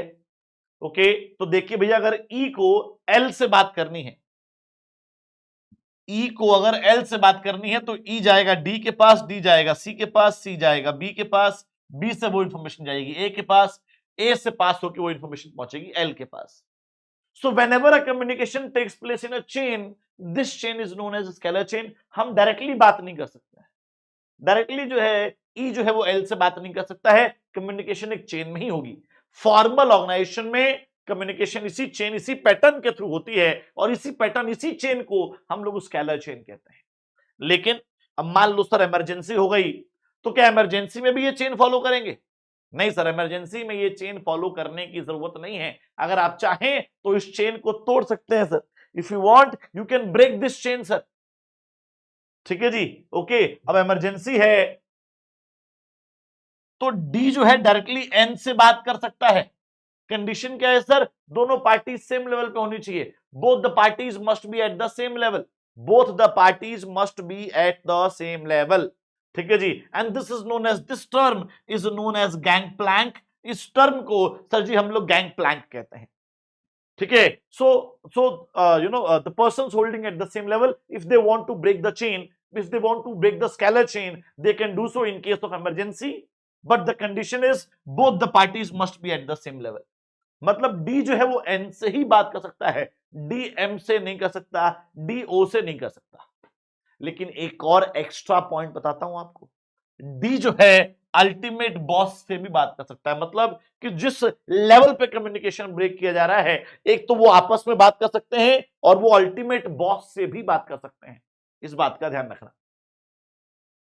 पढ़ के देखें, organisation should have a chain of authority and communication. में कंपनी के अंदर, एक ऑर्गेनाइजेशन के अंदर proper chain of communication, proper chain of authority, power होनी चाहिए, that runs from top to bottom, जो टॉप टू बॉटम जो है रन करना चाहिए। However, in case of emergency, emergency के केस में फ्योल ने परमिट किया शॉर्टकट, और उस शॉर्टकट का क्या नाम रखा सर? उस शॉर्टकट का नाम रखा gang plank. Gang plank allow करता है डायरेक्ट कम्युनिकेशन। गैंग प्लैंक जो है अलाउ करता है, क्या अलाउ करता है sir? Direct communication between two persons holding at the same level. दो लोग जो सेम लेवल पे काम कर रहे हैं, अगर वो इस चेन को तोड़कर आपस में डायरेक्टली बात करना चाहें तो कर सकते हैं सर, ठीक है जी। ओके है जी, क्लियर है जी। चलो आगे बढ़ते हैं सर। अगर हम स्केलर चेन प्रिंसिपल फॉलो करेंगे तो क्या होगा sir? Smooth flow of information. Information जो है बहुत ही स्मूथली, बहुत ही एक्यूरेटली फ्लो करेगी बिना किसी दिक्कत परेशानी के, और क्लैरिटी क्रिएट होती है भैया, ठीक है जी। किसके पास पावर है, हम किसके लिए रिस्पॉन्सिबल है, ए जो है वो बी के पास पावर है, बी जो है वो ए के लिए रिस्पॉन्सिबल है, सिमिलरली सी जो है उसकी पावर बी के पास है, ठीक है जी। ओके, और डी जो है उसकी पावर सी के पास है। तो क्लैरिटी होती है कौन किसको कैसे कैसे रिपोर्ट करेगा, तो कहीं ना कहीं अथॉरिटी रिस्पॉन्सिबिलिटी रिलेशनशिप क्लियर देखने को मिलता है। अगर मैं ये प्रिंसिपल फॉलो नहीं करूंगा तो poor flow of information, information बहुत पुअरली फ्लो करेगी, कोई भी कभी भी किसी से बात कर रहा होगा, ठीक है जी, और रिलेशनशिप में भी क्लैरिटी नहीं देखने को मिलेगी, ठीक है भाई। ओके, नेक्स्ट प्रिंसिपल की तरफ मूव करें। The next principle is guys order. Order principle क्या कहता है मेरे भाई? और जो देसी भाषा में समझा देता हूं, ऑर्डर प्रिंसिपल क्या कहता है? ऑर्डर प्रिंसिपल कहता है कि हर एक चीज और हर एक इंसान की अपनी एक जगह होनी चाहिए और वो अपनी जगह पर मौजूद होना चाहिए। ठीक है, so according to this principle there should be a proper place for everything and for everyone. According to this principle, there should be a proper place for everything and everyone. Sir हर एक चीज और हर एक इंसान की अपनी एक जगह होनी चाहिए। ठीक है जी, जैसे कि सर स्टाफ के लिए स्टाफ रूम होना चाहिए, टूल्स के लिए टूल बॉक्स होना चाहिए। तो एवरीथिंग, हर एक चीज, टूल्स, मशीन्स, इन सब की एक जगह होनी चाहिए। Similarly everyone, staff, workers, drivers, उन सब की एक जगह होनी चाहिए। There should be a proper place. There should be a proper place for everything and everyone. ठीक है जी, और ये सिर्फ जगह नहीं होनी चाहिए, it should be present at that place. Sir वो अपनी जगह पर प्रेजेंट भी होना चाहिए। ठीक है जी, ओके है जी। तो भाई इलेक्ट्रिकल्स आइटम यहाँ, फास्टनर्स यहाँ, पाइप्स फिटिंग्स यहाँ, बियरिंग्स यहाँ, है ना, जो भी है ये कंज्यूमेबल्स यहाँ पर। ठीक है, टूल्स देखो, टूल्स बॉक्स यहाँ है, वॉल यहाँ है। ठीक है, स्टाफ के लिए स्टाफ रूम यहाँ पर है। ठीक है, मशीन के लिए वाल मशीन्स यहाँ पर हैं। तो there should be a proper place for everything and everyone and it should be at present at that place. इससे टाइम, एफर्ट्स, मनी सब बचता है, गोल जल्दी अचीव होते हैं। सर डिसिप्लिन देखने को मिलता है। पढ़ के देखें सर एक बार। So there should be a proper place, should be a proper place for everything and everyone. हर एक चीज, हर एक इंसान की अपनी जगह होनी चाहिए। फ्योल ने बोला कि पीपल मतलब एवरीवन एंड मटेरियल मतलब everything must be in a suitable places at appropriate time for maximum efficiency. तो जो लोग हैं और जो चीजें हैं उनकी एक प्रॉपर प्लेस होनी चाहिए, वो अपनी प्रॉपर प्लेस पे मौजूद होने चाहिए ताकि हम अप्रोप्रिएट टाइम पर उस एफिशिएंसी को बढ़ा सकें, अगर वो चीज वहां पर एक बार में मिल जाती है तो। ठीक है जी, एग्जाम्पल का यहां पर वही लिखा हुआ है कि वर्कर को अगर टूल चाहिए तो उसको पता होना चाहिए कि टूल बॉक्स कहां है, उसको पता होना चाहिए टूल रूम कहां है। सिमिलरली एम्प्लॉय को वो टूल जो है, टूल्स वहां पर मिलने भी चाहिए। ठीक है, ओके। चलिए, अगर हमने ऑर्डर प्रिंसिपल फॉलो कर दिया तो टाइम वेस्ट नहीं होगा चीजों को ढूंढने में, और सर स्मूथली बिना किसी दिक्कत के एक बार में काम स्टार्ट हो जाएगा। लेकिन अगर हम ये प्रिंसिपल फॉलो नहीं करते हैं तो टाइम वेस्ट होगा। ठीक है जी, और डिसिप्लिन भी बिगड़ता है। टाइम वेस्ट होगा और सर जी क्या होगा जी, डिसिप्लिन भी बिगड़ता है मेरे भाई। ठीक है, डन है, ओके है। चलो, इक्विटी प्रिंसिपल क्या बोलता है बाल को? हाँ जी एवरीवन, इक्विटी प्रिंसिपल क्या बोलता है, जल्दी बता दो एक बार। सर इक्विटी प्रिंसिपल बोलता है हमारी कंपनी में, सुनिएगा, कोई भेदभाव नहीं होना चाहिए। According to this principle there should be no discrimination in the organisation. ठीक है जी, okay. There should be no, है ना, there should be no discrimination. ठीक है जी, big no, a big no in the organisation guys. ठीक है जी, व्हाट अबाउट बिग नो? ठीक है, तो if I will talk about big no, तो the big no relates to the discrimination. ठीक है, तो कंपनी के अंदर कोई भी किसी भी तरह का भेदभाव, डिस्क्रिमिनेशन नहीं होना चाहिए गाइस। ठीक है, ओके। अकॉर्डिंग टू जेंडर, तो वो सब लोग एक है, चाहे सिख हो, है ना, गोरा हो, काला हो। ठीक है, everyone is treated equally, man women. ठीक है जी, ओके, किसी भी एरिया का हो। अब अगर आप ध्यान दें तो गूगल का सीईओ इंडियन है जबकि कंपनी अमेरिका की है, तो बोल सकते हैं नहीं भैया अमेरिका की कंपनी है तो सीईओ अमेरिकन होना चाहिए, लेकिन नहीं, उन्होंने भेदभाव नहीं किया। ठीक है जी, ओके। सिमिलरली भैया हमारा अगर बात करें हम किसकी, सर माइक्रोसॉफ्ट की सुंदर पिचाई इंडियन है। तो कोई भेदभाव नहीं होना चाहिए भैया लोगों के बीच में according to gender, colour, religion, nationality, caste, sex, belief. ठीक है जी। Okay, no discrimination on the basis of colour, religion, language, caste, sex, belief और नेशनैलिटी। हमारे वाले बाल को यहां पर एग्जाम्पल दे रखा है। एम्प्लॉयज को फेयर ट्रीटमेंट मिलनी चाहिए, काइंडनेस एंड जस्टिस मिलनी चाहिए। ठीक है जी, fair treatment, kindness and justice के साथ उनको डील करना चाहिए। Okay, done. अगर हम ये प्रिंसिपल फॉलो करते हैं तो क्या होगा सर? सेटिस्फेक्शन, एम्प्लॉय बोलेंगे भाई बहुत अच्छी कंपनी है, कोई भेदभाव नहीं करती है किसी के बीच में। दूसरा, कॉर्डियल रिलेशंस, अच्छे रिलेशंस मेंटेन होते हैं मैनेजमेंट एंड वर्कर्स के बीच में, क्योंकि मैनेजमेंट कोई भेदभाव नहीं कर रही है एम्प्लॉयज के साथ। एक एग्जांपल देता हूं जो क्वेश्चन आया हुआ है इस एग्जाम के अंदर, कि रोहित एंड रीना दो बेस्ट फ्रेंड्स थे, साथ में ग्रेजुएशन करी, साथ में एक कंपनी ज्वाइन करी। रीना बहुत हार्ड वर्किंग थी, एक्स्ट्राऑर्डिनरी एम्प्लॉय थी, बहुत अच्छे अच्छे प्रोजेक्ट्स पे काम कर रही थी और अपने अपने हार्डवर्क और डिटर्मिनेशन की वजह से सारे गोल्स टाइम पे अचीव कर रही थी। सब लोगों को लगता था कि भाई प्रमोशन जो है उसी का होगा, लेकिन जब देखा गया रोहित को, तो रोहित बैकबिचिंग में माहिर था, बहुत अच्छी सबकी कंप्लेंट करता था, है ना, बॉस का फेवरेट बन गया था बैकबिचिंग कर करके। तो एनुअल डे वाले दिन प्रमोशन जो है रोहित की हुई, रीना की नहीं हुई। तो कौन सा प्रिंसिपल यहां पर तोड़ा गया? इक्विटी प्रिंसिपल तोड़ा गया, फेवरेटिज्म की बात की गई यहां पर। ठीक है जी, इक्वल ट्रीटमेंट नहीं दिया गया। ठीक है, इससे क्या होता है जी? इससे डिससेटिस्फैक्शन क्रिएट होता है, इससे रिलेशंस भी खराब होते हैं मैनेजमेंट एंड वर्कर्स के बीच के। ठीक है जी। Okay, next principle is guys stability of personnel. Sir stability of personnel देसी भाषा में सुनो क्या मतलब होता है इस प्रिंसिपल का, कि जब एक नया एम्प्लॉय कंपनी में आए तो उस नए एम्प्लॉय को मिनिमम टाइम दो सेटल डाउन होने का।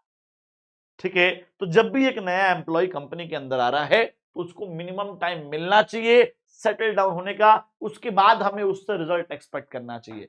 ठीक है, ओके। तो स्टेबिलिटी ऑफ पर्सोनेल प्रिंसिपल कहता है कि हमें एम्प्लॉयज को मिनिमम फिक्स्ड टेन्योर का मतलब है टाइम पीरियड, हमें एम्प्लॉयज को मिनिमम फिक्स टाइम पीरियड देना चाहिए ताकि वो सेटल डाउन हो जाएं, उसके बाद हमें उनसे रिजल्ट एक्सपेक्ट करना चाहिए।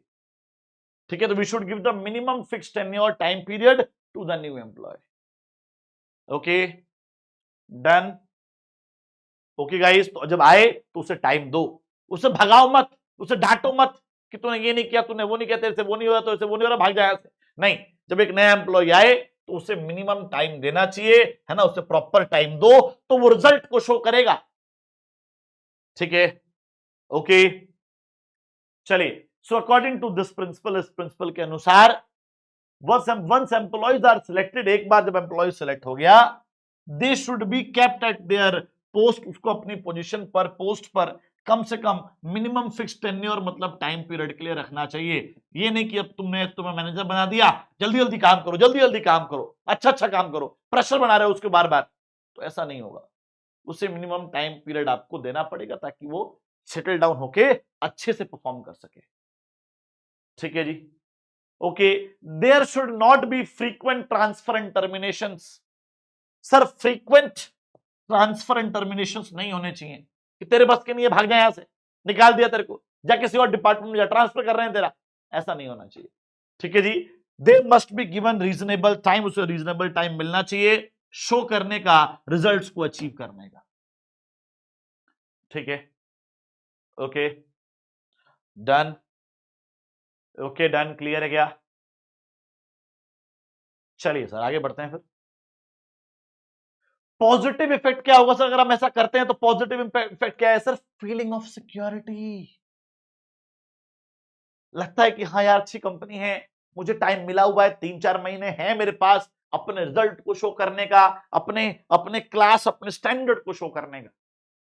ठीक है जी, और खर्चे भी कम होते हैं क्योंकि एम्प्लॉय छोड़ के भागेंगे नहीं, छोड़ के नहीं भागेंगे तो दोबारा भर्ती नहीं करनी पड़ेगी, दोबारा एडवर्टीजमेंट है ना, एंट्रेंस, मेडिकल, फिजिकल है ना, इंटरव्यू वगैरह सब कुछ दोबारा नहीं कराना पड़ेगा, तो खर्चे कम होंगे।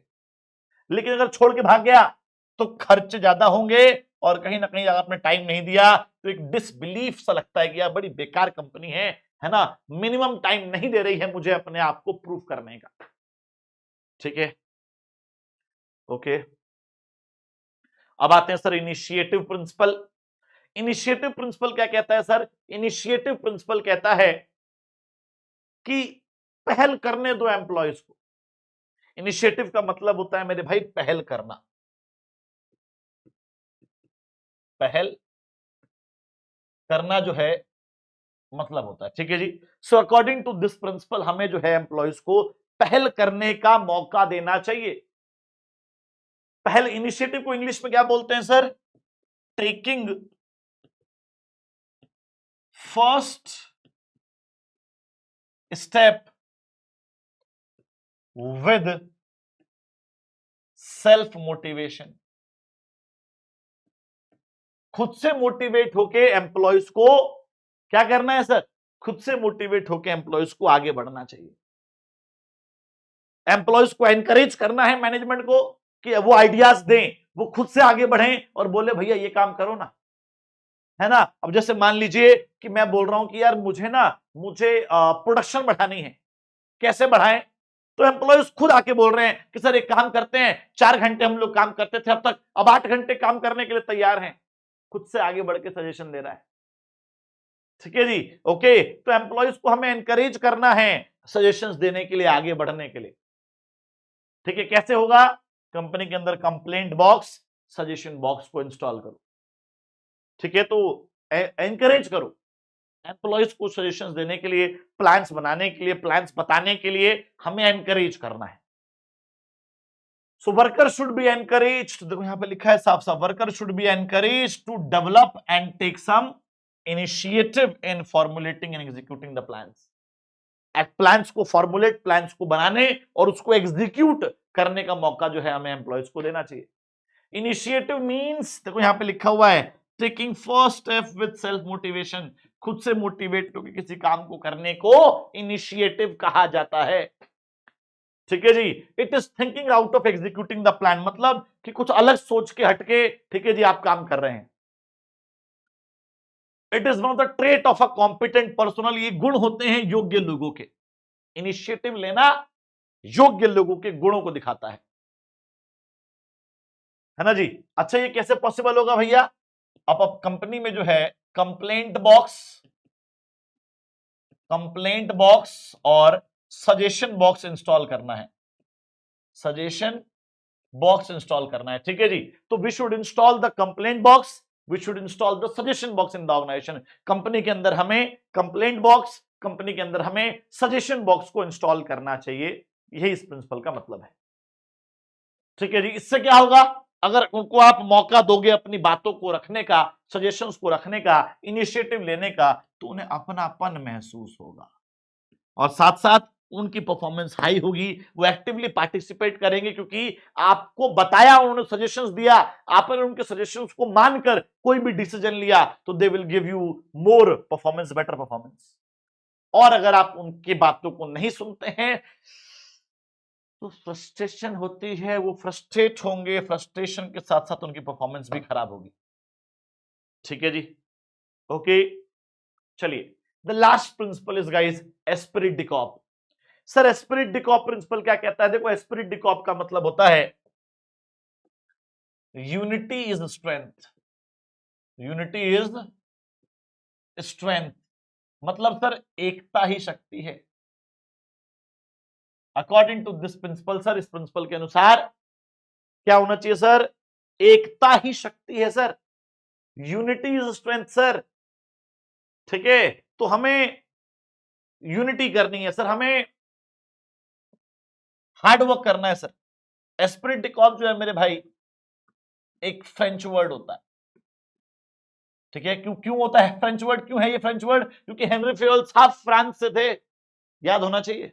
ठीक है, इसीलिए उन्होंने फ्रेंच वर्ड का यूज किया Spirit D Corp. Spirit D Corp कहता है यूनिटी इज स्ट्रेंथ, एकता ही शक्ति है। अकॉर्डिंग टू दिस प्रिंसिपल, इस प्रिंसिपल के अनुसार हमें आई वर्ड को सर जी वी वर्ड से रिप्लेस करना है। हमें ये नहीं बोलना कि जो भी टारगेट हमने अचीव किया, जो भी सक्सेस मुझे मिली है वो मेरी बदौलत है, नहीं। आज कंपनी जिस भी मुकाम पर है वो हमारी बदौलत है, हमने हार्डवर्क किया। ठीक है, तो we should replace the word I with we, हमें आई वर्ड को वी वर्ड से रिप्लेस करना है। हमारी कंपनी में यूनिटी, हार्मनी, है ना, ये सब चीजें होनी चाहिए। टीम वर्क होना चाहिए, यूनिटी होनी चाहिए, हार्मनी होनी चाहिए, टीम वर्क होना चाहिए। सर टीम की फुल फॉर्म क्या होती है भैया? टीम की फुल फॉर्म है टुगेदर एवरीवन अचीव मोर, सब मिलकर साथ में ज्यादा अचीव करते हैं गाइस। ठीक है, सो टुगेदर एवरीवन अचीव मोर। ठीक है जी, ऐसा जो है बाल को एक, ठीक है जी, ऐसा जो है बाल को एक आपके पास टीम वर्क हार्डवर्क करना है आपको। ठीक है, ओके, तो यस देखो ये रहा बाल, कितना शानदार पिक्चर है। There should be team work, there should be harmony, unity in the organisation guys. ठीक है, so management should promote a team spirit of unity and harmony among employees. Esprit de corps means unity is strength. ठीक है, अब manager should replace the word I with we, manager को I को we से replace करना चाहिए। Example सुन लीजिए कि एक मैनेजर ने 10 लोगों को 2000 यूनिट बनाने का काम दिया। कुछ टाइम के बाद 2 लोग बीमार पड़ गए, छुट्टियां करने लगे, ऑफिस नहीं आ रहे थे।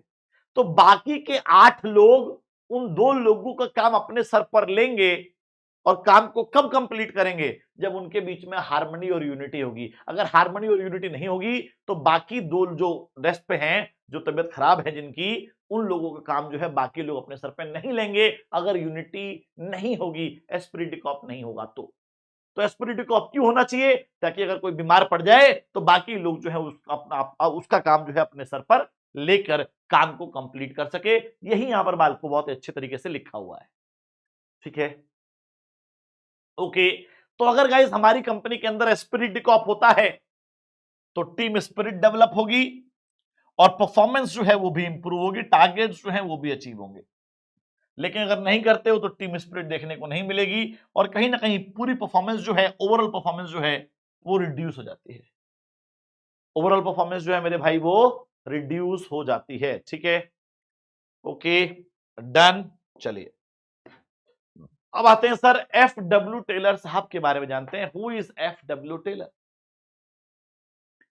ठीक है जी, so about the father of scientific management. Father of scientific management कौन थे sir? F W Taylor ji थे। इनके बारे में डिटेल में हम ऑलरेडी पढ़ चुके हैं। इन्होंने 4 प्रिंसिपल्स दिए, 7 टेक्निक्स दी। तो शुरू करते हैं सर इनके 4 प्रिंसिपल्स को पढ़ना। ठीक है, उससे पहले इनके बारे में जानते हैं। सर 4 प्रिंसिपल्स दिए, 7 टेक्निक्स दिए, इसीलिए इनको फादर ऑफ साइंटिफिक मैनेजमेंट कहा जाता है। ठीक है जी, हेनरी फ्यूल साहब का जन्म फ्रांस में हुआ था, इनका यूएसए में हुआ। सर वो बाय प्रोफेशन माइनिंग इंजीनियर थे, ये मैकेनिकल इंजीनियर है। सर ये उनसे 15 साल छोटे हैं, मतलब सर कि उनका 1841 में जन्म हुआ था, प्लस 15 करोगे 1856, उनकी 1925 में डेथ हुई थी। ये 10 साल पहले डेथ हो गई, तो 1915 में इनकी डेथ हो गई। ठीक है जी, ओके, तो शुरू करें। और मैंने थोड़ी देर पहले बताया भी था गाइस कि हेनरी फ्यूल साहब के प्रिंसिपल को जनरल प्रिंसिपल्स कहते हैं और एफ डब्ल्यू टेलर साहब के प्रिंसिपल्स को साइंटिफिक प्रिंसिपल्स कहते हैं, प्रिंसिपल्स ऑफ साइंटिफिक मैनेजमेंट कहते हैं। ठीक है, 4 प्रिंसिपल्स है गाइस इनके, एक एक करके पढ़ेंगे सर। पहला है science not rule of thumb, दूसरा है हार्मनी नॉट डिस्कॉर्ड, तीसरा है कोऑपरेशन नॉट इंडिविजुअलिज्म, चौथा है development of each and every person to his or her greatest efficiency and prosperity. ठीक है जी, ओके आ जाओ सर, पहला है science not rule of thumb. Sir क्या कहता है ये principle, science not a rule of thumb principle क्या कहता है sir? Science not a rule of thumb principle कहता है कि हर काम को करने का एक साइंटिफिक मेथड होता है। उस साइंटिफिक मेथड को देख ढूंढिए, पुराने तौर तरीके जो उसको छोड़िए। ठीक है, ओके। तो according to this principle, science not a rule of thumb,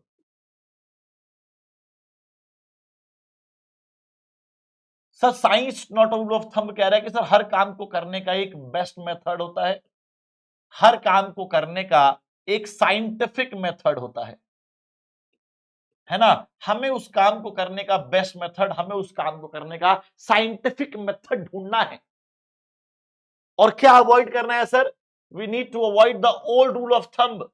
हमें जो है ओल्ड रूल ऑफ थंब को अवॉइड करना है।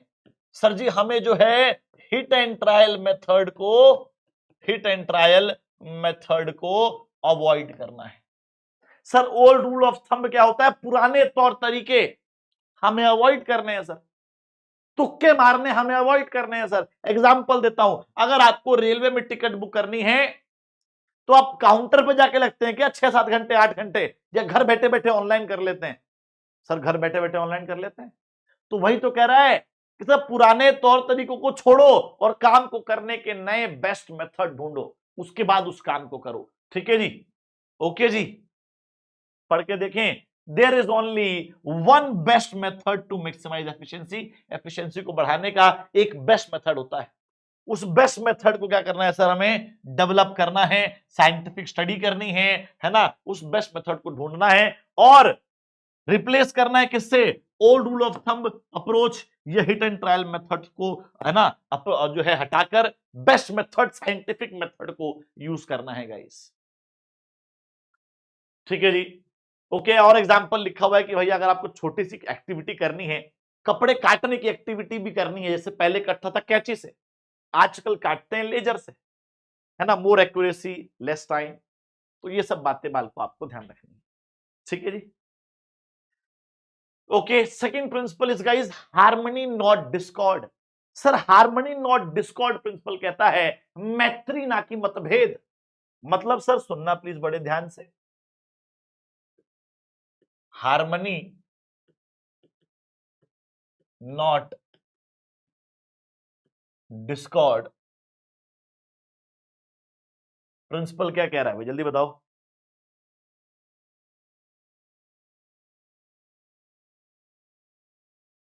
चलिए जी, ठीक है जी।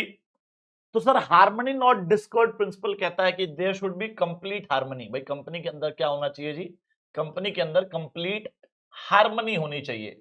किस किस के बीच में? मैनेजमेंट एंड वर्कर्स के बीच में। मैनेजमेंट और वर्कर्स के बीच में गाइस कंप्लीट हार्मनी होनी चाहिए। So according to this principle, इस प्रिंसिपल के अनुसार मैनेजमेंट एंड वर्कर्स के बीच में कंप्लीट हार्मनी, कंप्लीट यूनिटी होनी चाहिए। ठीक है, अब सर ये कंप्लीट हार्मनी, कंप्लीट यूनिटी कैसे होगी? तो एक टेक्निक का यूज कर लो।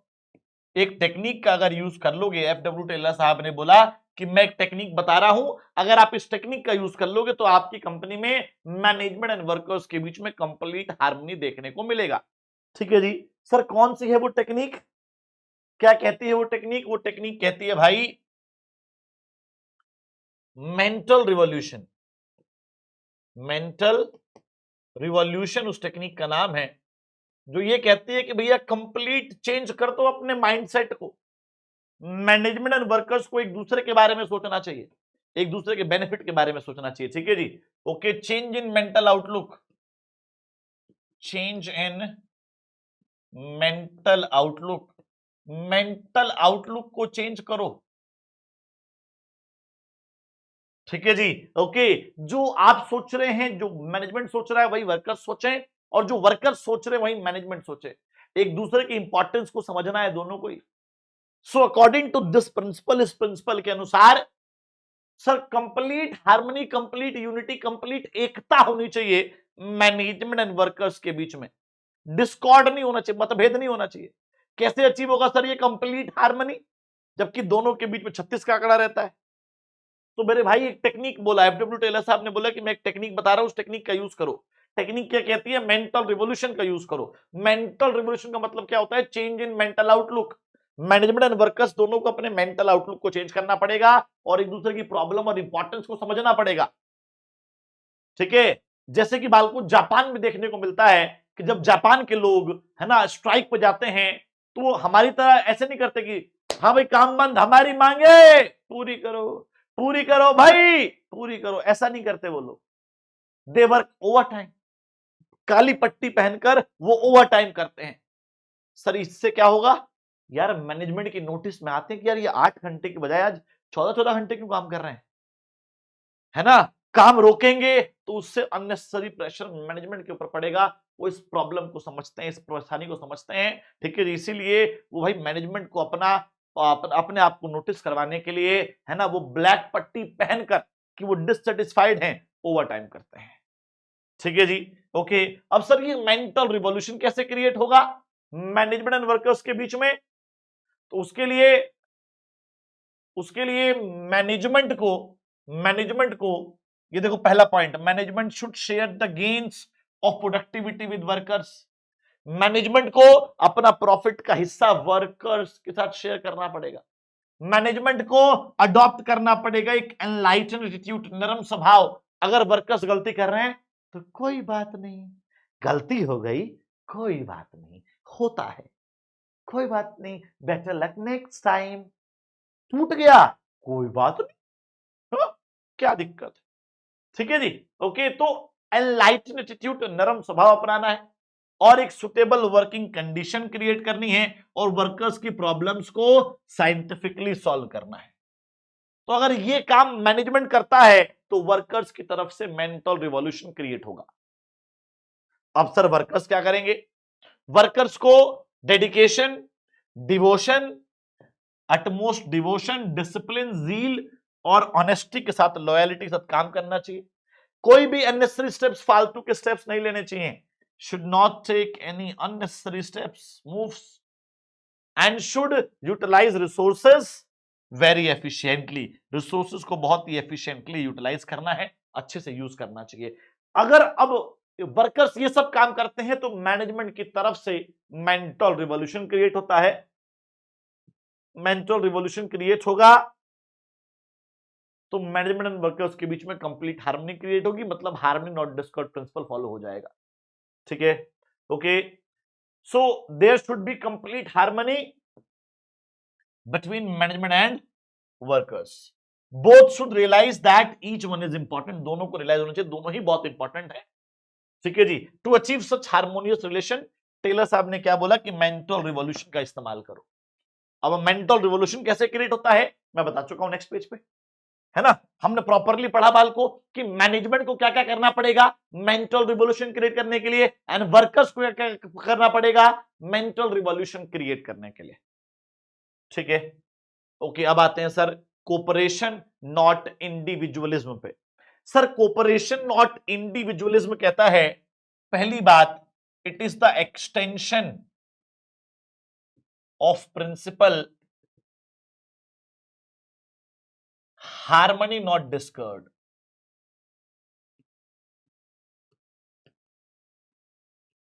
सर ये जो प्रिंसिपल है ये हार्मनी नॉट डिस्कॉर्ड प्रिंसिपल का ही एक पार्ट है, उसी का एक एक्सटेंशन है।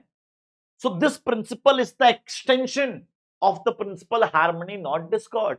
हार्मनी नॉट डिस्कॉर्ड का एक एक्सटेंशन है, हार्मनी नॉट डिस्कॉर्ड का एक पार्ट है। ठीक है जी, ओके जी। सर ये प्रिंसिपल क्या कहता है? ये प्रिंसिपल कहता है कि भैया कंप्लीट कोऑपरेशन होना चाहिए किस किस के बीच में? मैनेजमेंट एंड वर्कर्स के बीच में। नाम से पता लग रहा है सर, कोऑपरेशन करना है, इंडिविजुअलिज्म नहीं करना है। अकेले अकेले नहीं खेलना है, मिल बांट के खेलेंगे, है ना? सब मिल बांट के काम करेंगे, सहयोग करेंगे, एकाकीकरण नहीं करेंगे। क्या नहीं करेंगे? एकाकीकरण, इंडिविजुअलिज्म नहीं करेंगे। ठीक है जी, ओके। हमें क्या करना है सर, आपस में कंपटीशन नहीं करना है, आपस में कोऑपरेशन करना है। ठीक है जी, so competition should be replaced with cooperation. उसके बाद ये एक्सटेंशन है हार्मनी नॉट डिस्कॉर्ड प्रिंसिपल का। ठीक है जी, एक बात और सुनो जो इसकी एक्सप्लेनेशन में लिखी होती है, यहां नहीं लिखी है। Management should not close it's years, management को अपने कान बंद नहीं करने चाहिए जब वर्कर सजेशंस दे रहे हो तब। ठीक है, management should not close it's years while receiving the constructive suggestions from employees। ठीक है जी, तो मैनेजमेंट को अपने कान बंद नहीं करने चाहिए जब भी एम्प्लॉय सजेशन देंगे तब। ठीक है जी, डन है जी।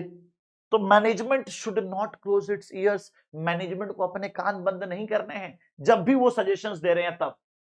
ठीक है, ओके, चलिए आगे बढ़ते हैं सर। एग्जाम्पल पढ़िए। Management can involve workers in setting the goals. Management को वर्कर्स को इन्वॉल्व करना चाहिए गोल सेट करने टाइम।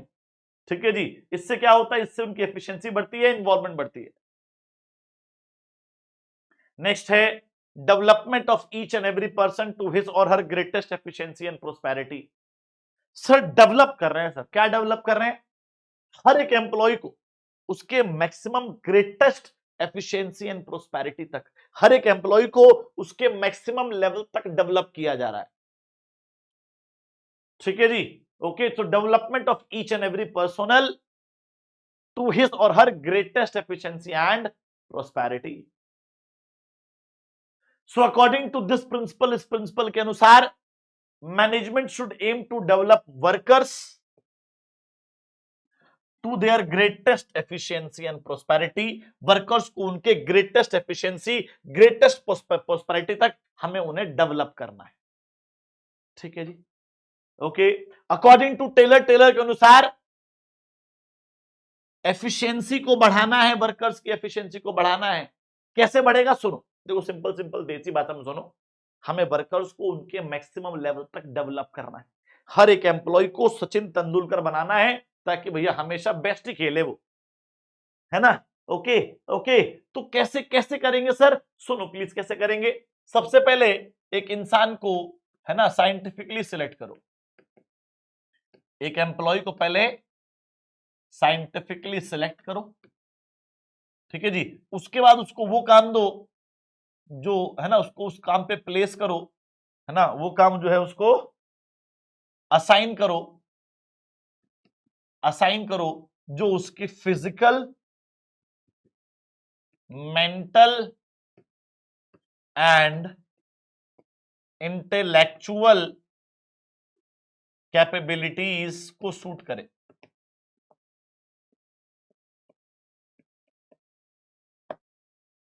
ठीक है, ओके है। तो मैंने क्या बोला सर, मैंने सिंपल से एक बात बोली कि सर हमें हर एक एम्प्लॉय को उसके मैक्सिमम लेवल तक डेवलप करना है। ठीक है जी, ओके। हमें क्या करना है सर, आपस में साइंटिफिकली पहले एम्प्लॉय को सिलेक्ट करना है, उसके बाद उसको प्लेस करना है, जॉब असाइन करनी है कौन सी, जो उसकी फिजिकल, मेंटल और इंटेलेक्चुअल कैपेबिलिटी को सूट करती हो, वो जॉब उसे हमें असाइन करनी है। ठीक है जी, वो काम हमें उसे असाइन करना है। Okay, done, okay done, clear है क्या, ओके है, डन है, क्लियर है क्या। चलिए सर टेक्निक्स पे आते हैं sir. Techniques of scientific management की तरफ बढ़ते हैं। भाई क्या क्या टेक्निक्स हैं, तो टोटल 7 टेक्निक है। पहले मुझे ये बताओ, चारों प्रिंसिपल क्लियर हो गए। Science not a rule of thumb, harmony not discord, है ना sir, cooperation not individualism, development of each and every person to his or her greatest efficiency and prosperity. Sir ये टेक्निक्स क्या कहती है sir, scientific management की total 7 techniques है sir. Functional foremanship, standardisation and simplification, method study, motion study, time study, fatigue study, differential piece wage system. Total कितनी है भैया? 7 technique आपको देखने को मिल रही हैं। चलिए जी, पहले बात करते हैं फंक्शनल फॉरमैनशिप की। सर फंक्शनल फॉरमैनशिप जो है ना, एक कॉन्ट्रास्ट है हेनरी फ्योल साहब के प्रिंसिपल यूनिटी ऑफ कमांड पर। एफडब्ल्यू टेलर साहब ने इस टेक्निक के थ्रू हेनरी फ्योल साहब के प्रिंसिपल यूनिटी ऑफ कमांड पे कंट्रास्ट किया, बोला कि तुम्हारा ये प्रिंसिपल कहीं ना कहीं तुम अपने प्रिंसिपल को काट रहे हो। कैसे काट रहे हो sir?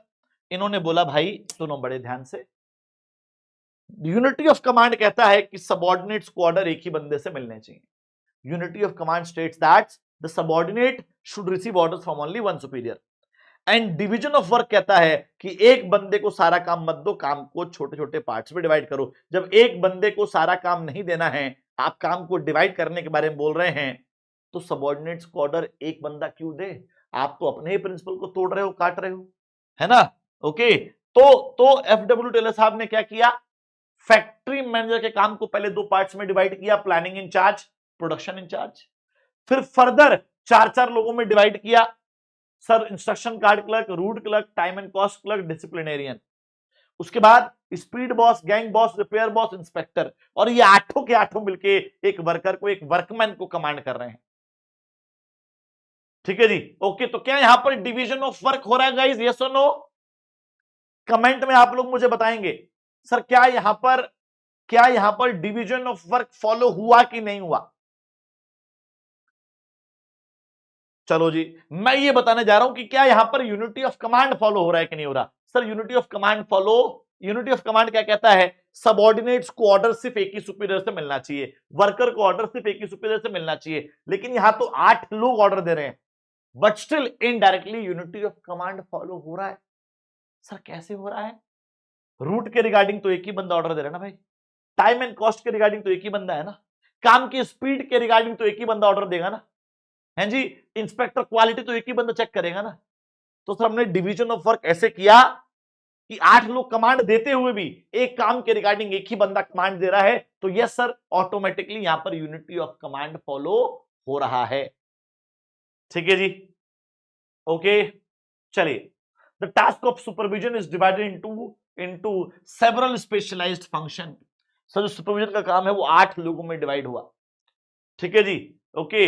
This concept of functional foremanship is a direct contract to the unity of command principle. Similarly, it means one foreman cannot be expert in all the work. एक फॉरमैन हर काम में स्पेशलिस्ट नहीं हो सकता, तो हमें 8 फॉरमैन लगाने पड़ेंगे। According to Taylor, under the factory manager के अंदर 4-4 जो हैं हमने अलग अलग लोग लगाए हैं। ठीक है जी। सर रूट क्लर्क जो है काम का रूट डिसाइड करता है, सीक्वेंस डिसाइड करता है। Instruction card clerk instruction draft करता है। Time and cost clerk time and cost के ऊपर नजर रखता है, शीट बनाता है। Shop disciplinarian rules and regulation को जो है फॉलो करेगा, करवाएगा। ठीक है जी, okay. Sir gang boss machines and tools को जो है रेडी रखेगा ऑपरेशन के लिए, ready for operation. Speed boss timely and accurately काम को कंप्लीट करता है। रिपेयर बॉस इंश्योर करता है प्रॉपर वर्किंग। ठीक है जी। एंड इंस्पेक्टर जो है क्वालिटी वगैरह चेक करता है। ठीक है, ओके। चलिए अब सर अगले अगले टेक्निक पे आते हैं, standardisation and simplification. Sir standardisation कहता है कि आपने पेप्सी पी होगी, कोल्ड ड्रिंक पी होगी, है ना, चिप्स खाए होंगे, बर्गर खाया होगा मैकडी का, लेकिन कभी टेस्ट चेंज नहीं होता। क्यों? क्योंकि हमने क्वालिटी का, क्वांटिटी का स्टैंडर्ड सेट कर रखा है। ठीक है जी। According to this technique, standardisation refers to the process of setting standards for various phase of business operation. Sir बहुत सारे बिजनेस ऑपरेशंस का हमने स्टैंडर्ड सेट कर रखा है। सर क्वालिटी का, क्वांटिटी का हमने स्टैंडर्ड सेट कर रखा है। अब इस क्वालिटी क्वांटिटी के स्टैंडर्ड को सेट करने के लिए हमें, देखो ये रहा ना, क्वालिटी एंड क्वांटिटी का स्टैंडर्ड सेट करने के लिए हमें वैल्यूज फिक्स करनी पड़ेंगी, है ना। हमें रॉ मटेरियल का स्टैंडर्ड सेट करना पड़ेगा, मेथड्स का स्टैंडर्ड सेट करना पड़ेगा, इक्विपमेंट्स का स्टैंडर्ड सेट करना पड़ेगा। है ना। तो स्टैंडर्डाइजेशन का मतलब क्या होता है, सेम क्वालिटी सेम क्वांटिटी का को प्राप्त करने के लिए raw material, methods, processes, equipments, inputs, इन सब का स्टैंडर्ड सेट करना। ठीक है जी। तो स्टैंडर्ड को सेट करने के प्रोसेस को स्टैंडर्डाइजेशन कहते हैं। और एक कीवर्ड ध्यान रखना है बाल को, इंटरचेंजेबिलिटी। इंटरचेंजेबिलिटी। सर इंटरचेंजेबिलिटी क्या कहती है, एक चीज को दूसरे चीज से इंटरचेंज करने के लिए, डॉलर को रुपया से इंटरचेंज करने के लिए हमें क्या करना पड़ेगा गाइस, हाँ जी, डॉलर को रुपये से इंटरचेंज करने के लिए हमें स्टैंडर्ड सेट करने पड़ेंगे, स्टैंडर्डाइजेशन। ठीक है, ठीक है, डन है, क्लियर है क्या, ठीक है, डन है, क्लियर है क्या। चलिए, what is the meaning of simplification. Sir simplification क्या होता है, काम को सिंपल करना, काम को सिंपल बनाना, फालतू की वैरायटी साइजेस को हटाना, है ना। तो फालतू के वैरायटी, फालतू के साइजेस को हटाकर मेन प्रोडक्ट पे फोकस करने को सिंप्लीफिकेशन कहते हैं। एग्जाम्पल, सर पहले शर्ट के साइज चलते थे 32, 34, 36, 38, 40, 42, 44। अब क्या चलते हैं सर, स्मॉल, मीडियम, लार्ज। फालतू की वैरायटी हटा दी, काम को सिंपल कर दिया, है ना। तो eliminating eliminating unnecessary variety, sizes and grades of the product is known as simplification, है ना। ओके है, चलिए अब आते हैं मेथड स्टडी। सर हर काम को करने का एक बेस्ट मेथड होता है, ठीक है जी, हर काम को करने का एक बेस्ट मेथड होता है। वो बेस्ट मेथड क्या होना चाहिए, उसको फाइंड आउट करने की स्टडी को क्या बोलते हैं सर, मेथड स्टडी बोलते हैं, है ना। The study of finding out the best method, the study of finding out the best method. ठीक है, चलिए जी आगे बढ़ते हैं सर। नेक्स्ट है, देखो अकॉर्डिंग टू दिस टेक्निक, इस टेक्निक के अनुसार, है ना, हर काम को करने का जो एक बेस्ट मेथड होता है, हमें उस बेस्ट मेथड को ढूंढना है।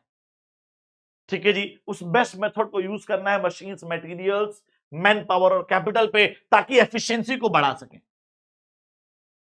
ठीक है जी, डन है जी। अब आ जाओ सर मोशन स्टडी। देखो मोशन स्टडी क्या होती है, अब जैसे मान लो अब ये काम को कर रहा है, ये गाड़ी को, उसको टूल चाहिए, है ना, कुछ खोलना है, यहाँ पर कुछ चीजें खोलनी है। तो अब यहां से इतनी दूर जा रहा है, यहां से उठा रहा है, फिर जा रहा है। सर ये अननेसेसरी मोशन हो गया। लेकिन अगर ये चीज इसके बगल में ही रख दें, यहां से तुरंत उठा के रखे जा रहा है, तुरंत उठा के करे जा रहा है ना, तो यहां तक नहीं आना पड़ रहा, इतना लंबा मोशन नहीं होगा, कम मोशन होगा। तो फालतू के मोशन को हटाकर, टाइम को बचाकर प्रोडक्टिविटी बढ़ाने को मोशन स्टडी कहते हैं। ठीक है जी, okay, the study of finding out the best motion,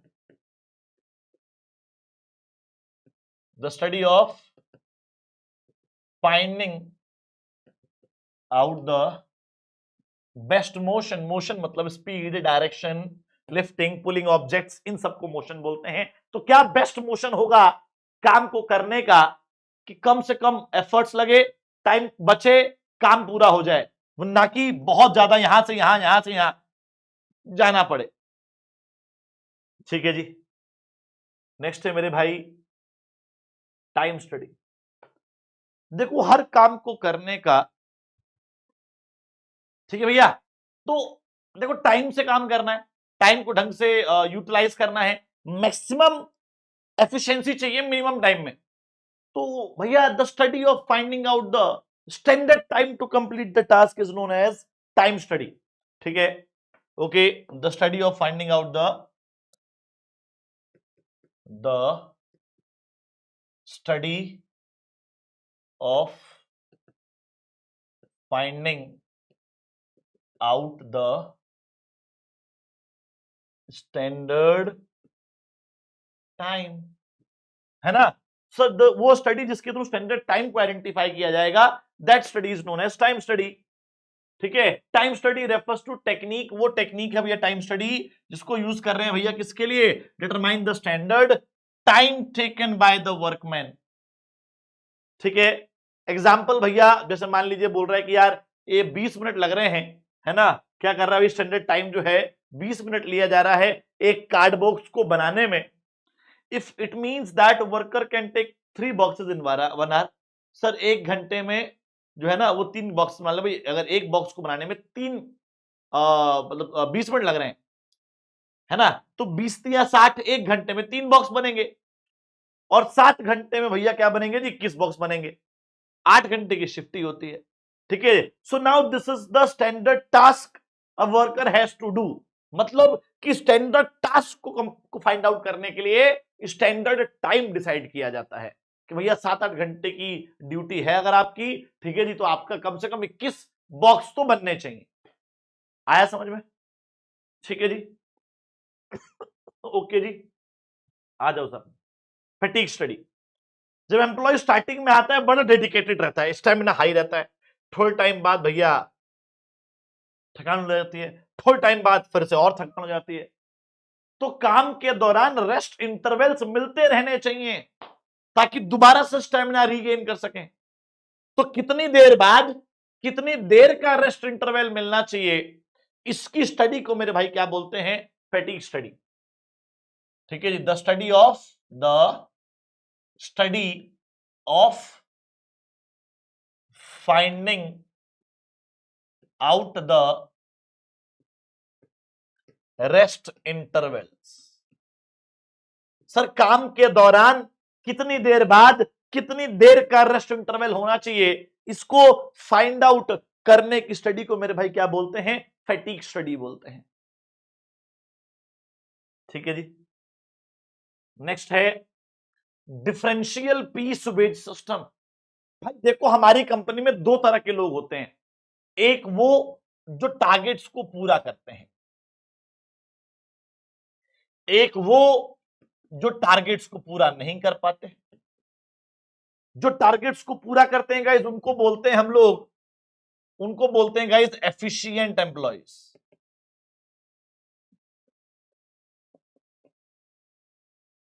और जो टारगेट को पूरा नहीं करते हैं उनको बोलते हैं इनएफिशिएंट एम्प्लॉइज। अब गाइस इस टेक्निक के through, the technique is differential piece wage system. Sir differential piece wage system के थ्रू ये कहा जाता है efficient employees should be paid more and inefficient employees should be paid less, should be paid less. So efficient employees को ज्यादा payment मिलनी चाहिए, inefficient employees को कम पेमेंट मिलनी चाहिए। ठीक है जी, यही इस प्रिंसिपल का मतलब है कि यार जो टारगेट को पूरा कर रहा है, जो हार्डवर्क कर रहा है, जो अपने जो भी काम दिया गया उसको कंप्लीट कर पा रहा है, तो ऑब्वियसली उसको मोटिवेट करने के लिए हमें उसे 2-4 रुपए फालतू के रेट के हिसाब से देना है। और जो एम्प्लॉय टारगेट पूरा नहीं कर पा रहा है, काम पूरा नहीं कर पा रहा है, उसको मोटिवेट करने के लिए, ये रियलाइज करने के लिए कि अगली बार वो हार्डवर्क ज्यादा करे, उसको कम पैसे मिलने चाहिए। ठीक है जी, ओके जी, डन है जी। तो भैया ये थे हमारे सारे टेक्निक्स, 7 टेक्निक्स हमने पढ़ी। Functional foremanship, standardisation simplification, method study, motion study, time study, fatigue study, differential piece wage system.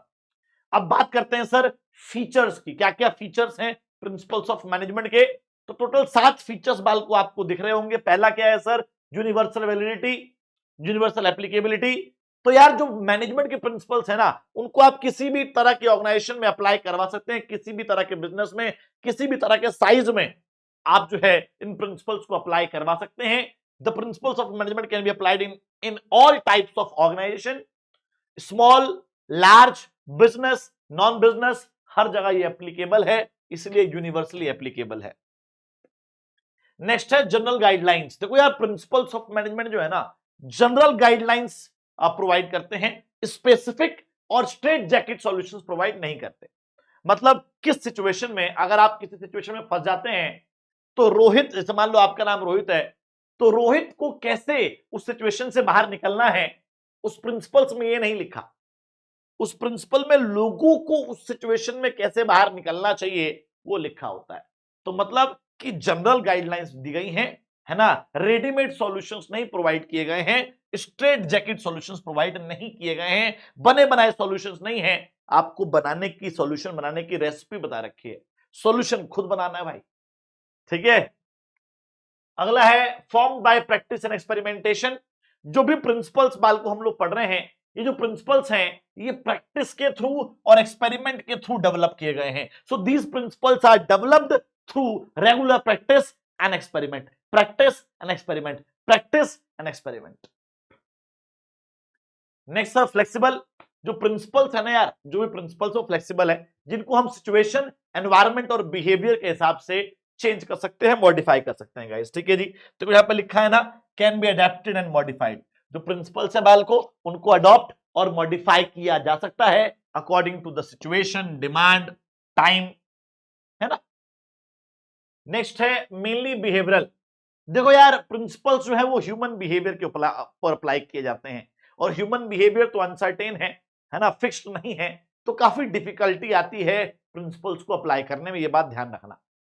Principles का एम क्या है सर? इन्फ्लुएंस करना कॉम्प्लेक्स ह्यूमन बिहेवियर को, और बिहेवियरल जो है अब चेंज होता रहता है, हर एक इंसान का डिफरेंट डिफरेंट बिहेवियर है, तो काफी डिफिकल्टी आती है प्रिंसिपल्स को अप्लाई करने में, ये बात ध्यान रखना। अगला है cause and effect relationship. Sir अभी हमने पॉजिटिव और नेगेटिव इफेक्ट पढ़े थे 14 के 14 प्रिंसिपल्स के, क्योंकि मुझे पता था डिसिप्लिन फॉलो करेंगे तो टाइम पे गोल अचीव होगा, अगर डिवीजन ऑफ वर्क करेंगे तो स्पेशलाइजेशन होगा, तो division of work cause, specialisation effect, time पे गोल अचीव होना इफेक्ट, सर कॉज डिसिप्लिन। तो प्रिंसिपल्स ऑफ मैनेजमेंट जो है वो कॉज और इफेक्ट रिलेशनशिप पर जो है बेस्ड होते हैं, ताकि वो सिमिलर सिचुएशंस में यूज किए जा सकें, they can be used in similar situations. Next contingent. Contingent का मतलब होता है मेरे भाई डिपेंडेंट। तो प्रिंसिपल्स ऑफ मैनेजमेंट जो है ना वो डिपेंडेंट हैं, मतलब वो डिपेंड करते हैं सिचुएशन क्या चल रही है, एनवायरनमेंट कैसा है, बिहेवियर कैसा है। Management principles are capsules of selected management wisdom to be used carefully and discreetly. भाई प्रिंसिपल्स ऑफ मैनेजमेंट वो दवाइयां हैं, वो कैप्सूल्स हैं जिनको आपको सिचुएशन के हिसाब से इस्तेमाल करना है, जिसको जैसी बीमारी वैसा कैप्सूल,